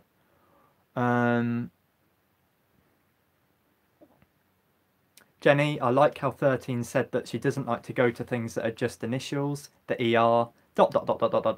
TARDIS. Yeah, I didn't even notice that until you brought it up. 10 Will Dude, have got the theme of the Master looking into the time vortex on Gallifrey stuck in my head after watching The Sound of Drums the other day. Love that episode. Again, it's not strictly relevant, but very quick point. I'll shut this down quickly because I'm not exactly reading out my points. Yeah, The Sound of Drums is one of the episodes that actually made me a Whovian. So that's cool. King K. Oh, I love you, King K. We agree on a lot of things. Sound of Drums is my favourite two-parter, or three-parter. It's one of my favourites too, and a big reason because of that, a big reason for that is because it's, like I said, the episodes, the story that got me into the show. Surfboard of 4. My favourite piece of music has always been The Master dies at the end of Series 3 and the Doctor starts crying. Yes, that is another one. That's called This Is Gallifrey, I think. Love it to pieces. Yeah, that's all I can say on the matter. Ewan Halcrow, I watched Doctors 9 and 10 and 10's eras when I was really young and loved the show, but once Tennant left and the whole feel of the show changed, I tuned out for years. Do you think that is down to Moffat? Potentially, or more than likely. I think Moffat's writing did put quite a few people off, but also some people, as they get older, they do fall out of love with the show, and that's fine, really. I don't want to say it's fine, because I like to think I'll always love the show. But yeah, no, some people do grow up and move away onto other things. But yeah, no, Moffat was a controversial writer. Towards the end, I started to go off him, to be honest. I found myself relating less and less to the characters and the stories. A lot of them were too convoluted and too much fan service. Yeah. Anyway, I keep hitting my laptop. I'm going to move that out the way. There we go. Right. And Ewan was also saying, do I think it's down to something else? Yeah, so like I said, it could be just that you're getting older. Everyone has a favourite era, and really nothing will ever stand up to that person's era. Richard Ralston, my favourite music is Hell of a Bird. I think you mean Shepherd's Boy. If so, yep, another really good track. I do like listening to that one. 2 minutes behind. Here we go. I'm getting there.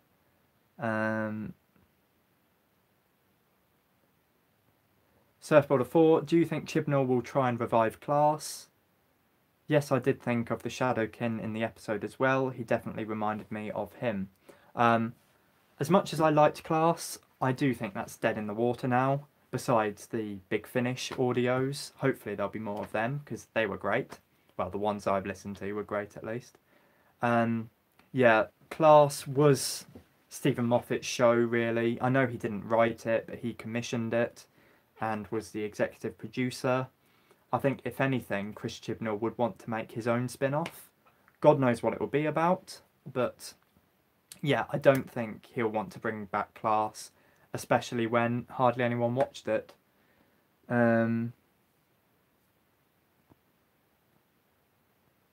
Geo, Class was just begging for a series 2 with that cliffhanger. Yeah. And that's one of the reasons I'm really upset that there won't be a series 2, because to know that the Weeping Angels were going to play a big part was so exciting. And I was really intrigued by the governors as well and how they tie into things. And actually, Patrick Ness, the writer, he tweeted soon after the show got cancelled, or soon after he stepped down from being in charge of it. And one of the teasers he gave as to what Series 2 would have had was a Weeping Angel planet. And I would have loved that. So it's gutting. We'll never see it now. 10 Will Dude. How do you think this ranks on the scale of New Who intro episodes? I personally prefer it to Deep Breath, but not as good as the masterpiece that was the 11th Hour, in my opinion. Yeah, so I was kind of saying this earlier. It is hard to rank because I've only seen it the one time, but it's up there. Don't think it beats the 11th Hour. Probably beats Deep Breath or is on par with it. Probably not as good as the Christmas Invasion, so maybe I'll put it 3rd or 4th for now. But I will have to go away and think about that. SL Productions, loved the episode. Richard Ralston, okay, it's not relevant, but I might as well, seeing as I've already started reading it. Who else thought Night Visiting was the best Class episode? I did. I really liked it. SL Productions just uploaded a review. Cool, I'll watch that. David Hill, howdy from Tasmania. Wow, hello. Quite far from the UK. King K, hey, you've catched up. Well done. Thank you very much. Yep, still 2 minutes behind though. SL Productions wants Torchwood back. Love Torchwood, but Series 4 kind of ruined it for me. I know we've had the audios that are effectively Series 5 since then, but I think Torchwood should be left alone now at this point. Because I don't want to risk seeing those American characters again. I don't think they were as good as Owen and Tosh and Yanto. Yeah, so just let Torchwood die in terms of visual media. Keep the audios going, but no more TV show.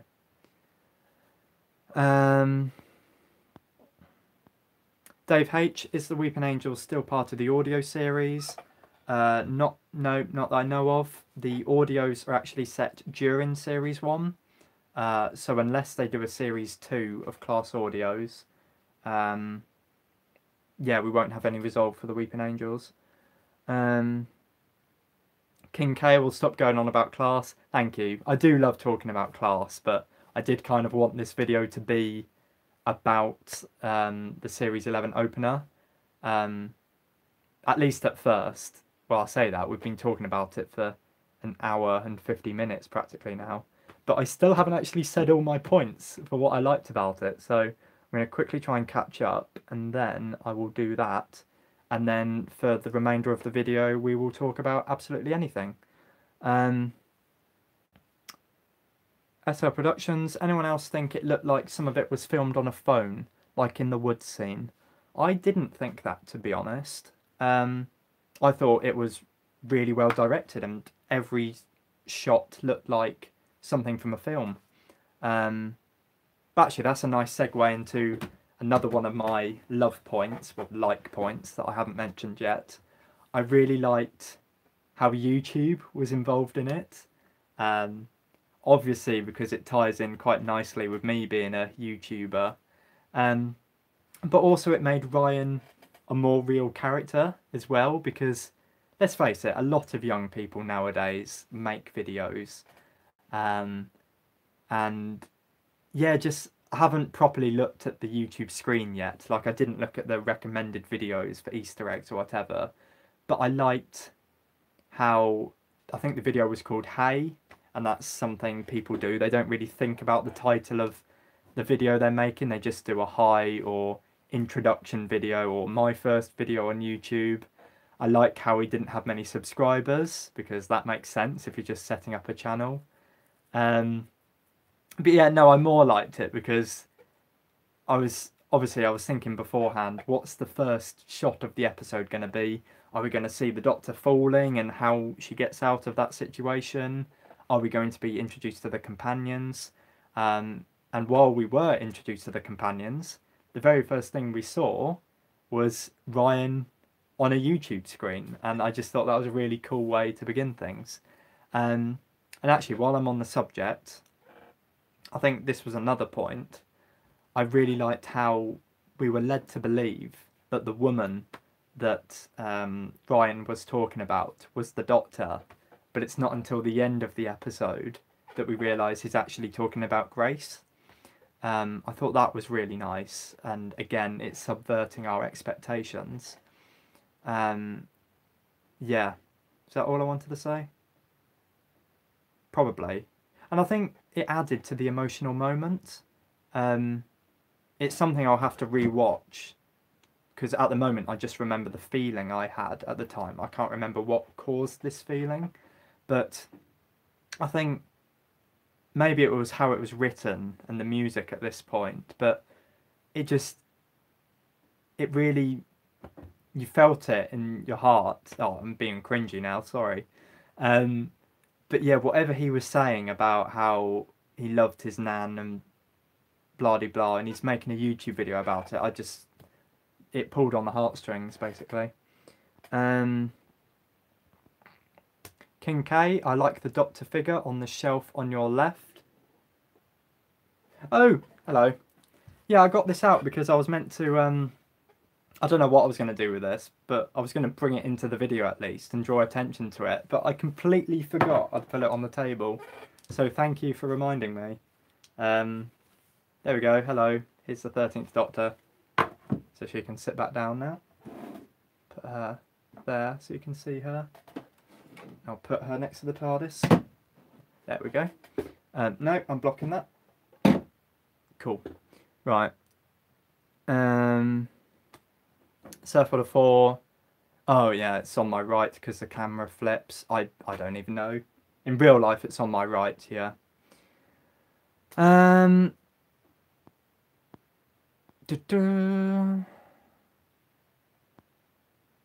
Richard Ralston, now that I've seen this episode, I've realised that pretty much half of the trailer was in the first episode. Was it really? I did not know that. That's a good sign though. That means loads of future episodes we've got no footage for, so that's quite cool. Geo, I hoped when the Doctor was changing clothes we would get a cringy montage of her coming out in all the previous Doctor's clothes and the companions shaking their heads. Now that would have been funny to see. But that would also have been quite a long scene and probably trying too hard to be funny. But actually, now that you mention it, I would have liked subtle references at least, like maybe a scarf that's a bit too long for her, or she comes out in the exact same suit as the rugged 12th Doctor suit, and they just go, well, why not change your outfit? Why are you going for the same thing? Yeah, but no, I like that scene, and I like the music we had, and as I said earlier, hopefully that's going to be the 13th Doctor's theme. Oh,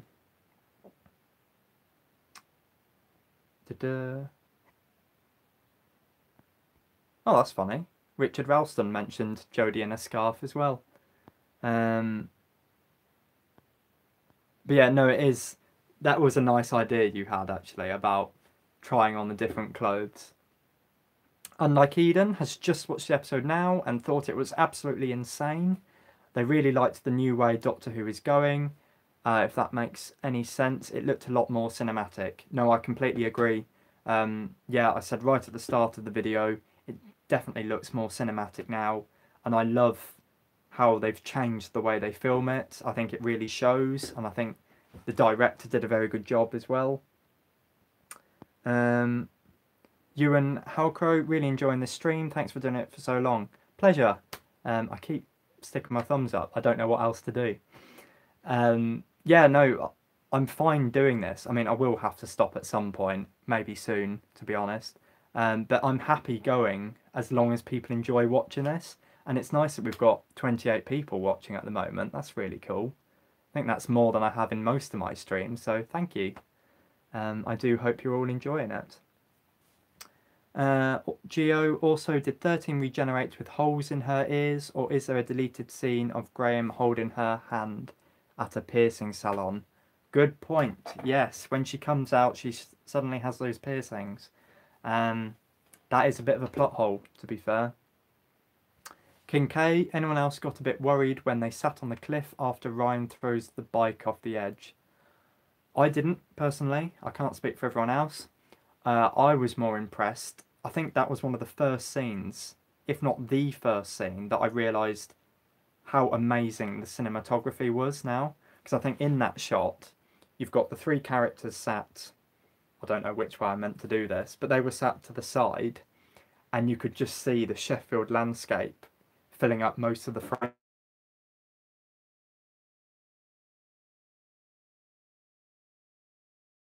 Treat, basically.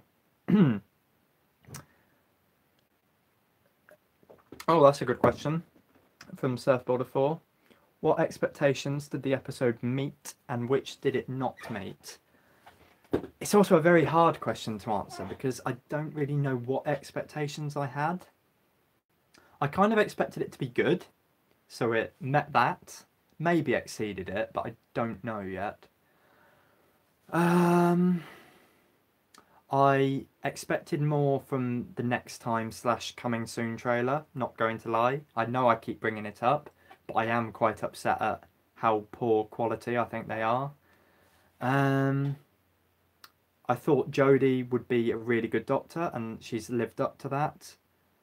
I expected Chibnall to be able to write characters well, and he definitely did that. What did it not meet? What expectations did I have? Well, I expected the TARDIS to appear, and that didn't appear, but that's not necessarily a bad thing. In fact, I quite like the fact that we haven't seen the TARDIS yet, as long as we see it soon.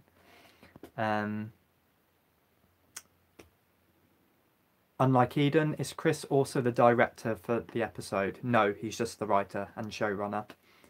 This episode was directed by Jamie Childs, I think, and he's done several other episodes. Richard Ralston, the episode resolved a lot of fears I had for the series. Good to know. Dave H, I'm interested to see Graham's character development because in this episode he looks like a coward to run away. Very good point, yes. And I think the fact that Grace has died will definitely impact him in some way. I do feel like the series is setting it up for him to be braver. And so I bet once the Doctor gets everyone back to Sheffield and they all decide, actually, I do like this travelling malarkey, I'll carry on. Whereas before, Graham would have said, yep, I've had fun, but this is not safe, I want to get out of this, he will willingly choose to go with them. Yeah, I think he's looking for a new lease on life, and I think surviving cancer, being inspired by Grace, how she would be selfless and helping others, and maybe he'll enjoy the adventures as well. That will all motivate him to keep going. So that I'm really interested to see. I do feel like there'll be a romance between Yaz and Ryan as well. I feel like that's sort of being not teased, but foreshadowed maybe. The fact that they know each other from school, and they're similar ages as well. I know that doesn't mean anything, but yeah, so that could happen. A romance could blossom, which I wouldn't mind, but I would kind of prefer it if we had a series where everyone's just friends. Miss Geek Monique, I love you. Oh, thank you. I love you too. King K, geez, I've been here for a while. My data will be gone. Honestly, leave. If you're using up all your data, don't risk it. Just go. I honestly won't mind. You've been here long enough. Ewan Houtcrow, sorry with the spam questions and not strictly relevant, but what Funko Pops do you have? Well, there's one up here, actually. Good old Weeping Angel. There they are. And the only other one I have is the 10th Doctor, which is down there somewhere, but there's no point getting it out because, as you said, it's not strictly relevant. Hello, Doctor Who Comics, and I've just scrolled past a few things. Geo, I was expecting Ryan to call Graham Grandad at the funeral, but I have a feeling there will be part of the development arc Chibnall mentioned. Yeah, I agree. I think Chibnall has got a really good idea for how to develop these characters, and I feel like one of the things this series will be doing is building up the Ryan and Graham relationship. Episode 1, they hardly get on.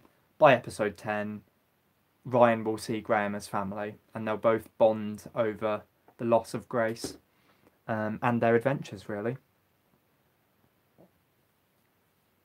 The Angels have the phone box, brilliant name.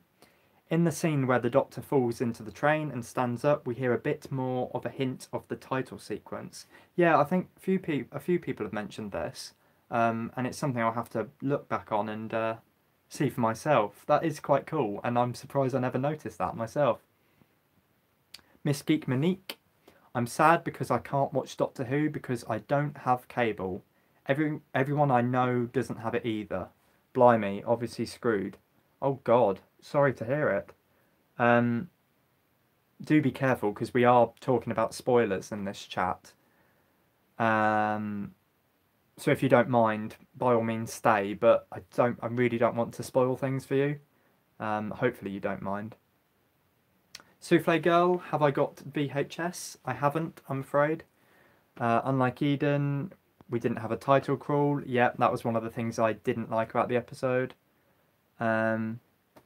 Isaac's remixes. When Grace died, I wasn't really affected, like, oh, I'm so sad. But the characters in the next scene, when they were trying to summon a TARDIS, didn't seem phased at all. When Grace died, I wasn't really affected, but the characters... What, you mean they weren't upset that Grace had just died? Is that what you mean? I don't really understand that point.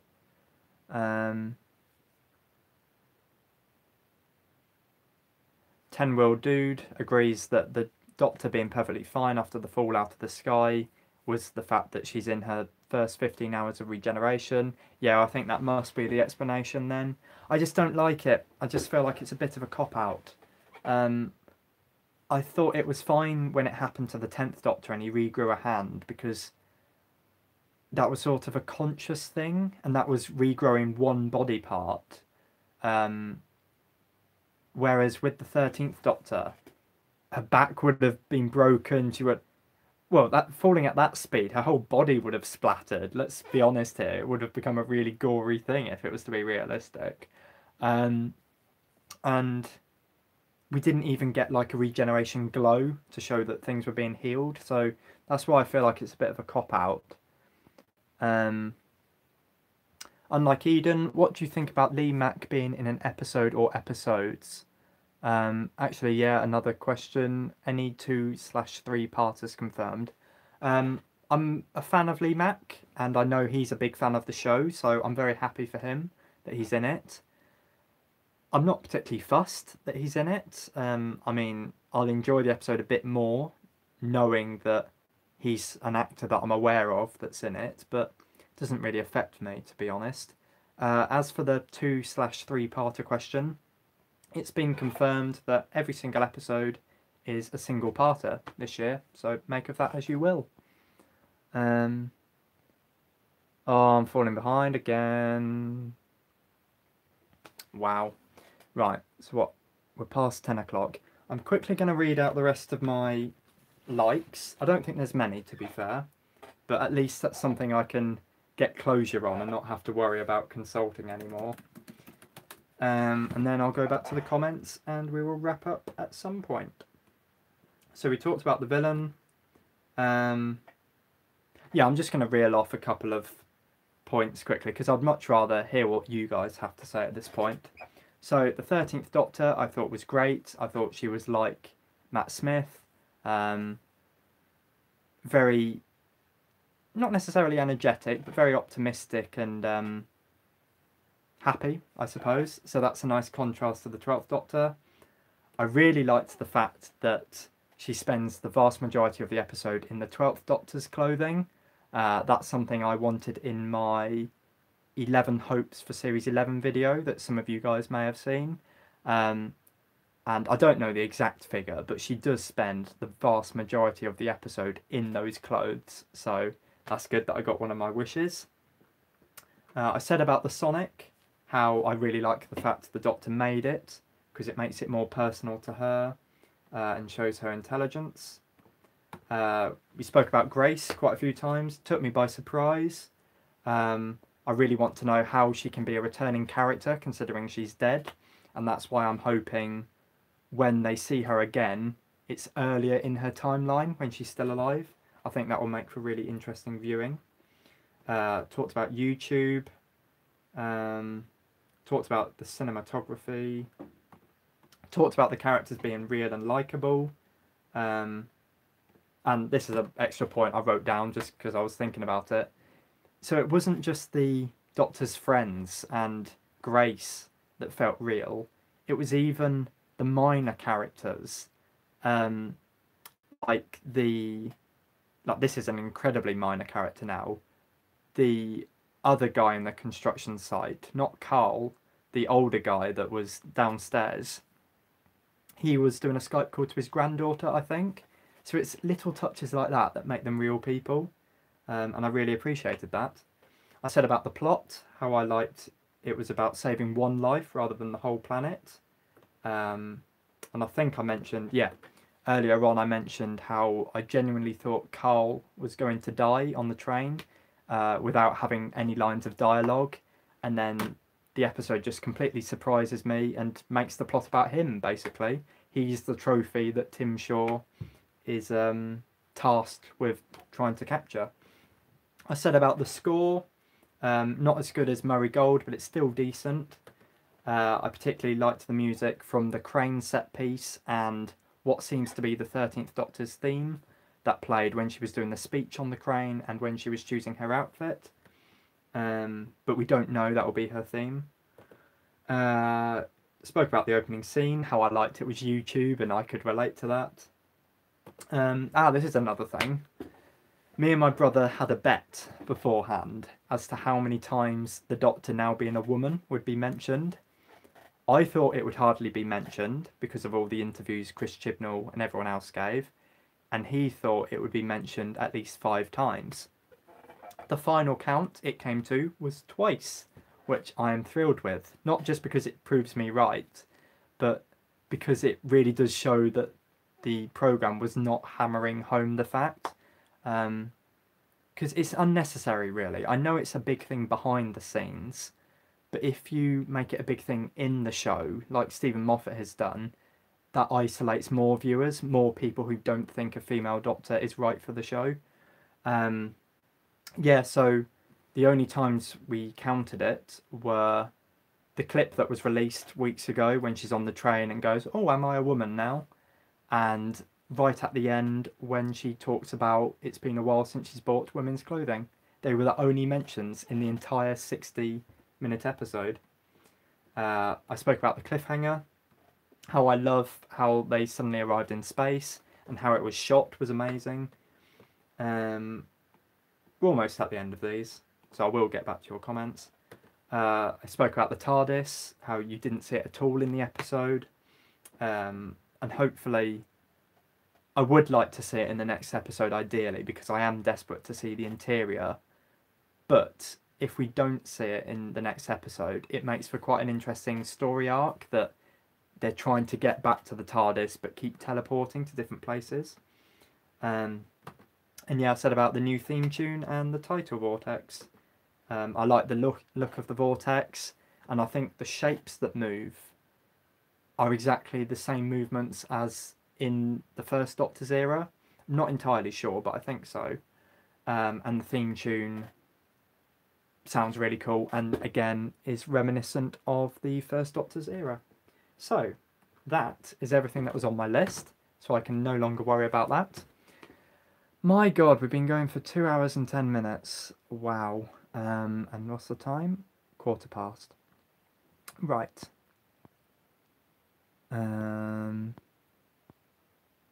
Nathan Marlowe, this has quickly become my favourite Chris Chibnall written story. I love the new direction it's going. That's really nice that you really enjoy it. That's good. Yeah, I definitely agree that I like the direction the show's going in. I wouldn't necessarily say it's my favourite... Oh, you're saying favourite Chris Chibnall story? Yeah, completely agree. Not that there's much heavy competition, but yeah, it's definitely the best one he's written so far. Souffle Girl thinks that Lee Mack is one of this country's finest actors. Unlike Eden, is wondering if this is going to be a weekly live stream after the episode. Hopefully. If you guys are happy to keep watching at roughly 9 PM every week, I'm happy to keep going as long as I'm well and not busy. So yeah, I've really enjoyed it today, guys. So hopefully we can keep going with this. Surfwater 4 feels like later down the line Ryan is going to be the one at risk, potentially. We don't know at this stage though, but it does seem like this episode has made it look like Ryan is the main friend that we're getting to know so far. And I think that's one of the criticisms some people had on Twitter, at least. They felt like out of all of the characters, Yaz is the one we haven't really had a chance to connect with yet. But I like to think we've got 10 episodes, basically. Sure, we've already had one of them. We've got 9 more episodes to delve into her backstory more. So give it time. I'm sure Chris Chibnall has a good plan for all these characters. Doctor Who Comics. This episode really shows how restricted Chibnall's writing was with Tennant and Smith. Great episode. Yeah, that's a good point. Maybe that's why his previous episodes weren't that good. Because he was always having to keep to what the previous showrunners wanted. Or they were just bad episodes. We'll never know, really. Richard Ralston, I'm okay with Ryan having dyspraxia, but I hope it doesn't become a constant problem. Good point. I don't think it will be a constant problem. I think the reason it was featured a lot in this episode was because it was hammering home this is one of his traits. I don't really know how to explain this point, but I suppose what I'm getting at is it was Chris Chibnall's idea to give him dyspraxia, presumably, and the other writers won't necessarily feel the need to constantly mention it. This is only the first episode, and when you think about it, the bike scene was him in everyday life. He's not going to have to spend loads of episodes riding a bike. Sure, he might have to drive things and use coordination, but you never know. And also he was climbing a crane, and obviously that uses coordination. That being said, I've just realised there's a lot of things in everyday life that requires coordination, so maybe it will come up a lot. We just don't know. But yeah, I agree. I wouldn't want it to be hammered home a lot of the time. Ewan Halkrow thinks the episode seemed really dark. I suppose so, but it wasn't necessarily scary. There was creepy bits in it. I suppose maybe it seems dark because it all takes place at night. I find that's the thing when I watch episodes. My memory of them becomes a lot darker if the episode itself takes place at night, just because it's literally dark then.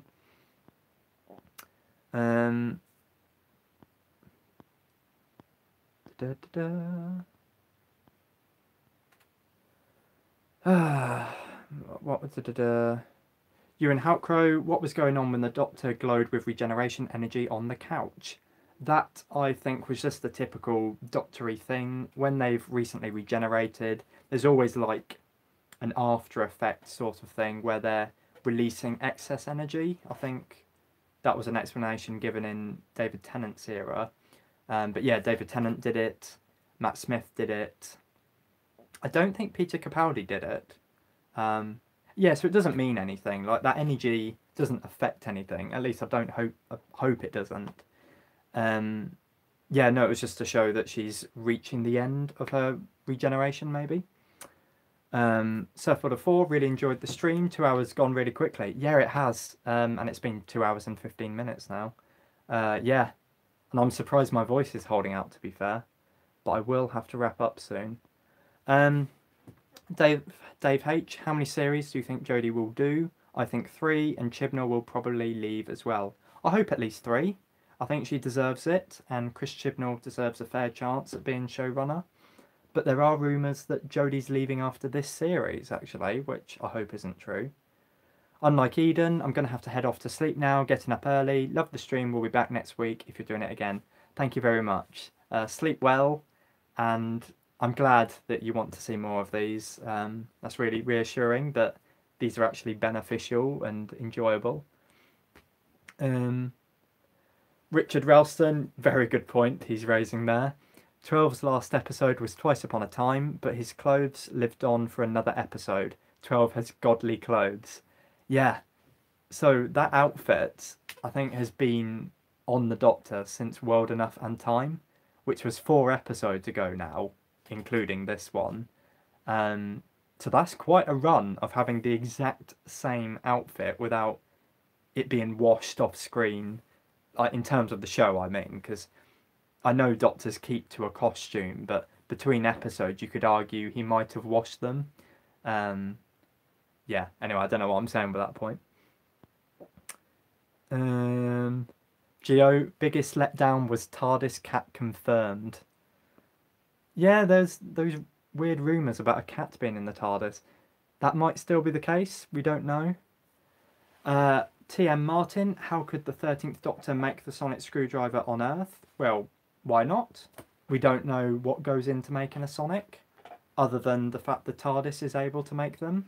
I like to think it's perfectly reasonable to think that the Doctor can make one. Arthur Dent, cool name. I think Jodie overacted parts of it. Hopefully that will change as she gets more used to the character. Good point. I think in hindsight I might have to agree with you. Maybe that's why I felt some scenes and some lines of dialogue from her were a bit weird. But as I said before, you've got to cut some slack really for the first episode of a new Doctor, because both the actor and the Doctor is getting used to the character. And I think maybe she was deliberately overacting to show how the Doctor's a bit messed up in the head, maybe, or I'm just making excuses for her. King K, successful stream? I hope so. I mean, I'm still going at least, still managing to talk, and I haven't needed to go for a toilet break or food break, which is good, and people are still watching, so hopefully that's a good sign. Yeah, so I like to think it's successful.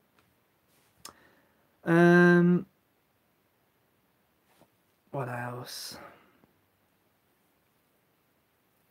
10 Wild Dude, faintly irritated that homemade Sonic seems to be working perfectly. Kind of hope it proves to be faulty. Yeah, But then it just causes a lot of problems. Like, sometimes you just need to get on with the plot, and the Sonic, I think part of the reason the Doctor has the Sonic is as an easy get out of jail card for getting into places, shutting down things. Yes, it would be cool if it could break down every now and then, but then you would have to come up with an excuse for the Doctor to fix it or another solution to the plot, and that can be tedious, I find.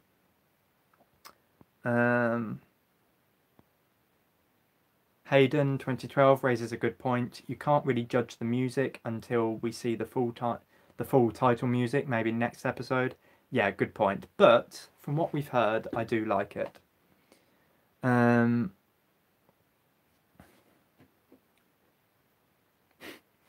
TM Martin, I would have liked 13 to do the 11th Doctor thing, touching all her new body parts, including the chest, and getting shot at having boobs. That would have been funny to see, if not slightly perverted. But also that would have been maybe too on the nose. I don't know, it could have been handled well, but kids show, you don't really want to be drawing attention to that. Hayden, Bradley Walsh was on fire with his performance. Jodie Whittaker was awesome, and I wasn't fully on board with a woman Doctor. Yeah, I thought all the actors were good, to be fair. Even Ryan and Yaz, and they're quite new to acting, I think. But yeah, Bradley Walsh played his serious role quite well. And yeah, Jodie Whittaker... Sorry, I stopped then because my heart suddenly felt weird. I thought I was dying. Hopefully not. That would be weird to die on this stream. Yeah, Jodie was very energetic. I keep saying energetic, but I don't entirely believe she was. It's more happy and optimistic. No, I suppose she is energetic in a way. But yeah, last year I wasn't on board with a woman Doctor as well, so my opinion's completely changed now, and Jodie and Chris and everyone has proven that a female Doctor can work, which is great. Right. Miss Geek Monique, cheers to you. 2 hours and still going strong. Thank you very much. Doctor Who Comics wants this to be weekly. Cool, thank you. I'll try and make it weekly. TM Martin agrees. Miss Geek Monique, allons-y, français. I used to do French in GCSEs, but then I stopped. Hayden, some people complained about having 3 companions, but we had 3 companions in William Hartnell's era. Exactly, yeah. And I'm someone that actually really likes loads of companions in the TARDIS. It is very early days, and we haven't had a story where it's the companions in a different world or setting yet. They've been in their present day environment, so we can't really judge things yet, but I do really enjoy the types of stories like in the first Doctor's era, where you've got 3 companions, 4 people in the TARDIS basically. Boomtown is another episode that had that, and I really liked it. The 2-part opening to Series 6 effectively had 5 people in the TARDIS, because you had the Doctor, Amy, Rory, River and Canton as well. That was cool. Yeah, so I just really like it. You've got more dynamics, and it's more entertaining than just 2 people in the TARDIS. I say 2 and I held up 4 fingers. Right,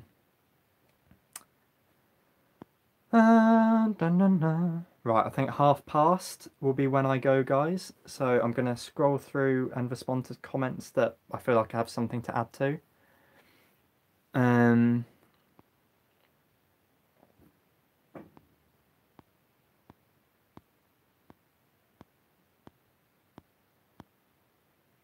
Thank you very much for all your comments, guys. Yeah, sorry if...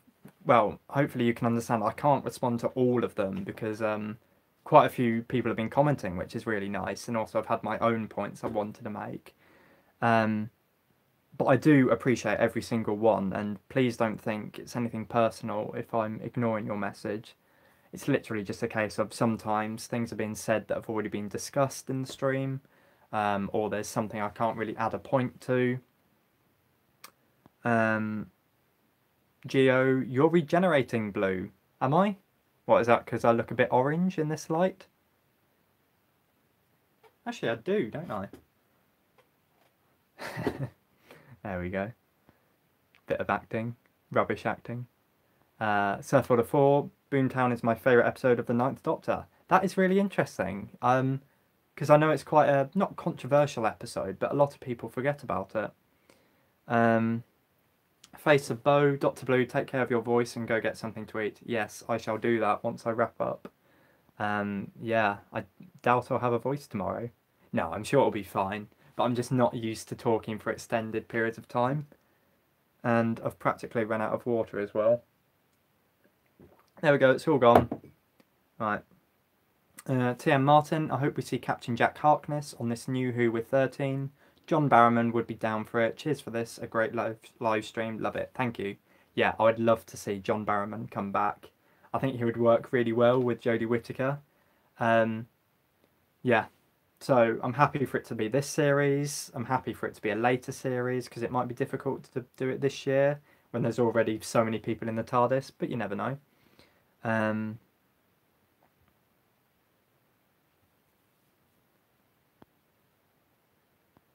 Hayden only discovered this live stream until now. Damn, sorry I missed it. Doesn't matter. Hope if all goes to plan, this will save afterwards and you can go back and rewatch it. Gio, great stream. Take care, buddy. See you next week. Keep up the good work. Thank you. Bye. Souffle Girl, enough with the apologies. Of course, you can't read them all. Thank you. Thanks for understanding. I know what it's like because I've been on the other end before. There's been plenty of live streams that I've joined and said my piece. But because it's all like really popular YouTubers, often they just get drowned in all the other comments and it's quite disheartening to know that your point isn't being registered. Yeah.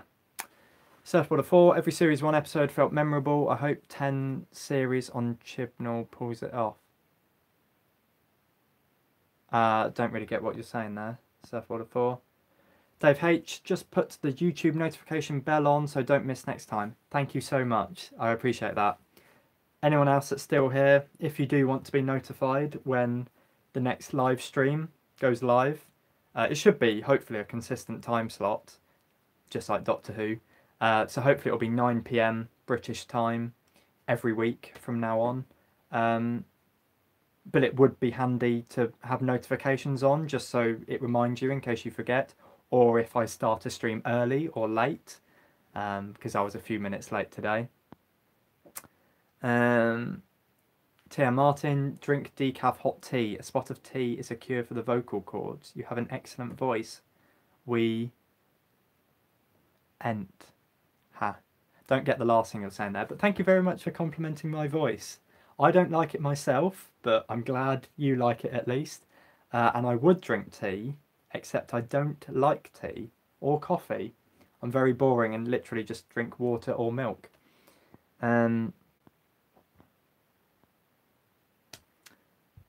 Hey, right, I'm at the end of the comments. Cool, cool beans.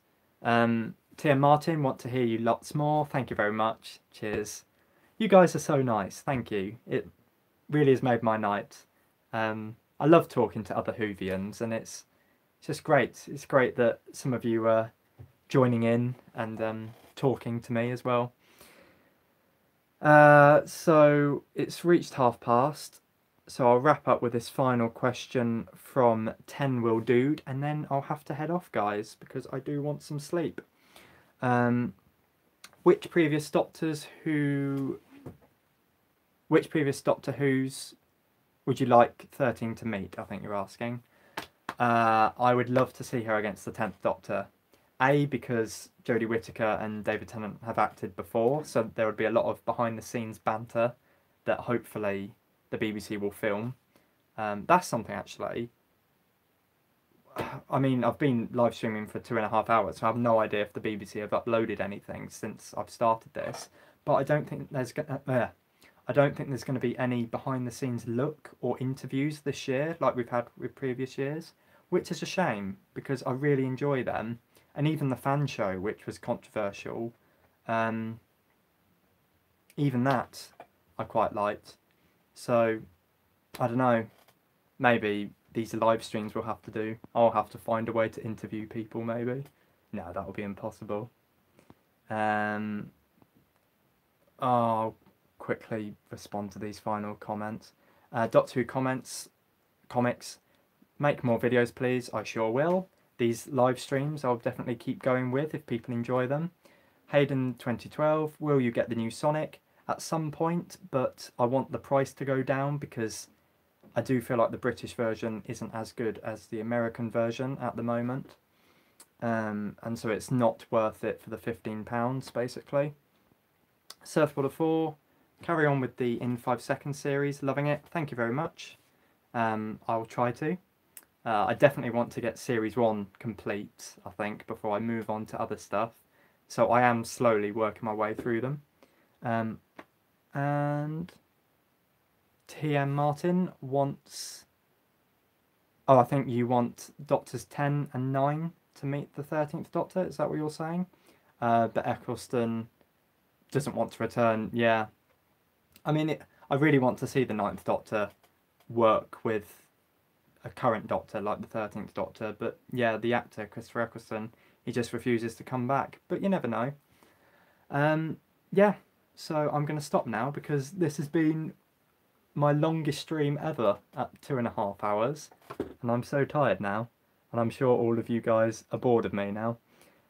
So I just want to say thank you very much for watching. I do hope you all enjoyed not only this, but the episode itself. I know a few of you guys said you were disappointed, but hopefully the rest of the series you'll grow to like it maybe, you never know. Just give it a chance at least. And yeah, so I'm now going to drink plenty of water and fall asleep and rest my voice. See you next week. Bye.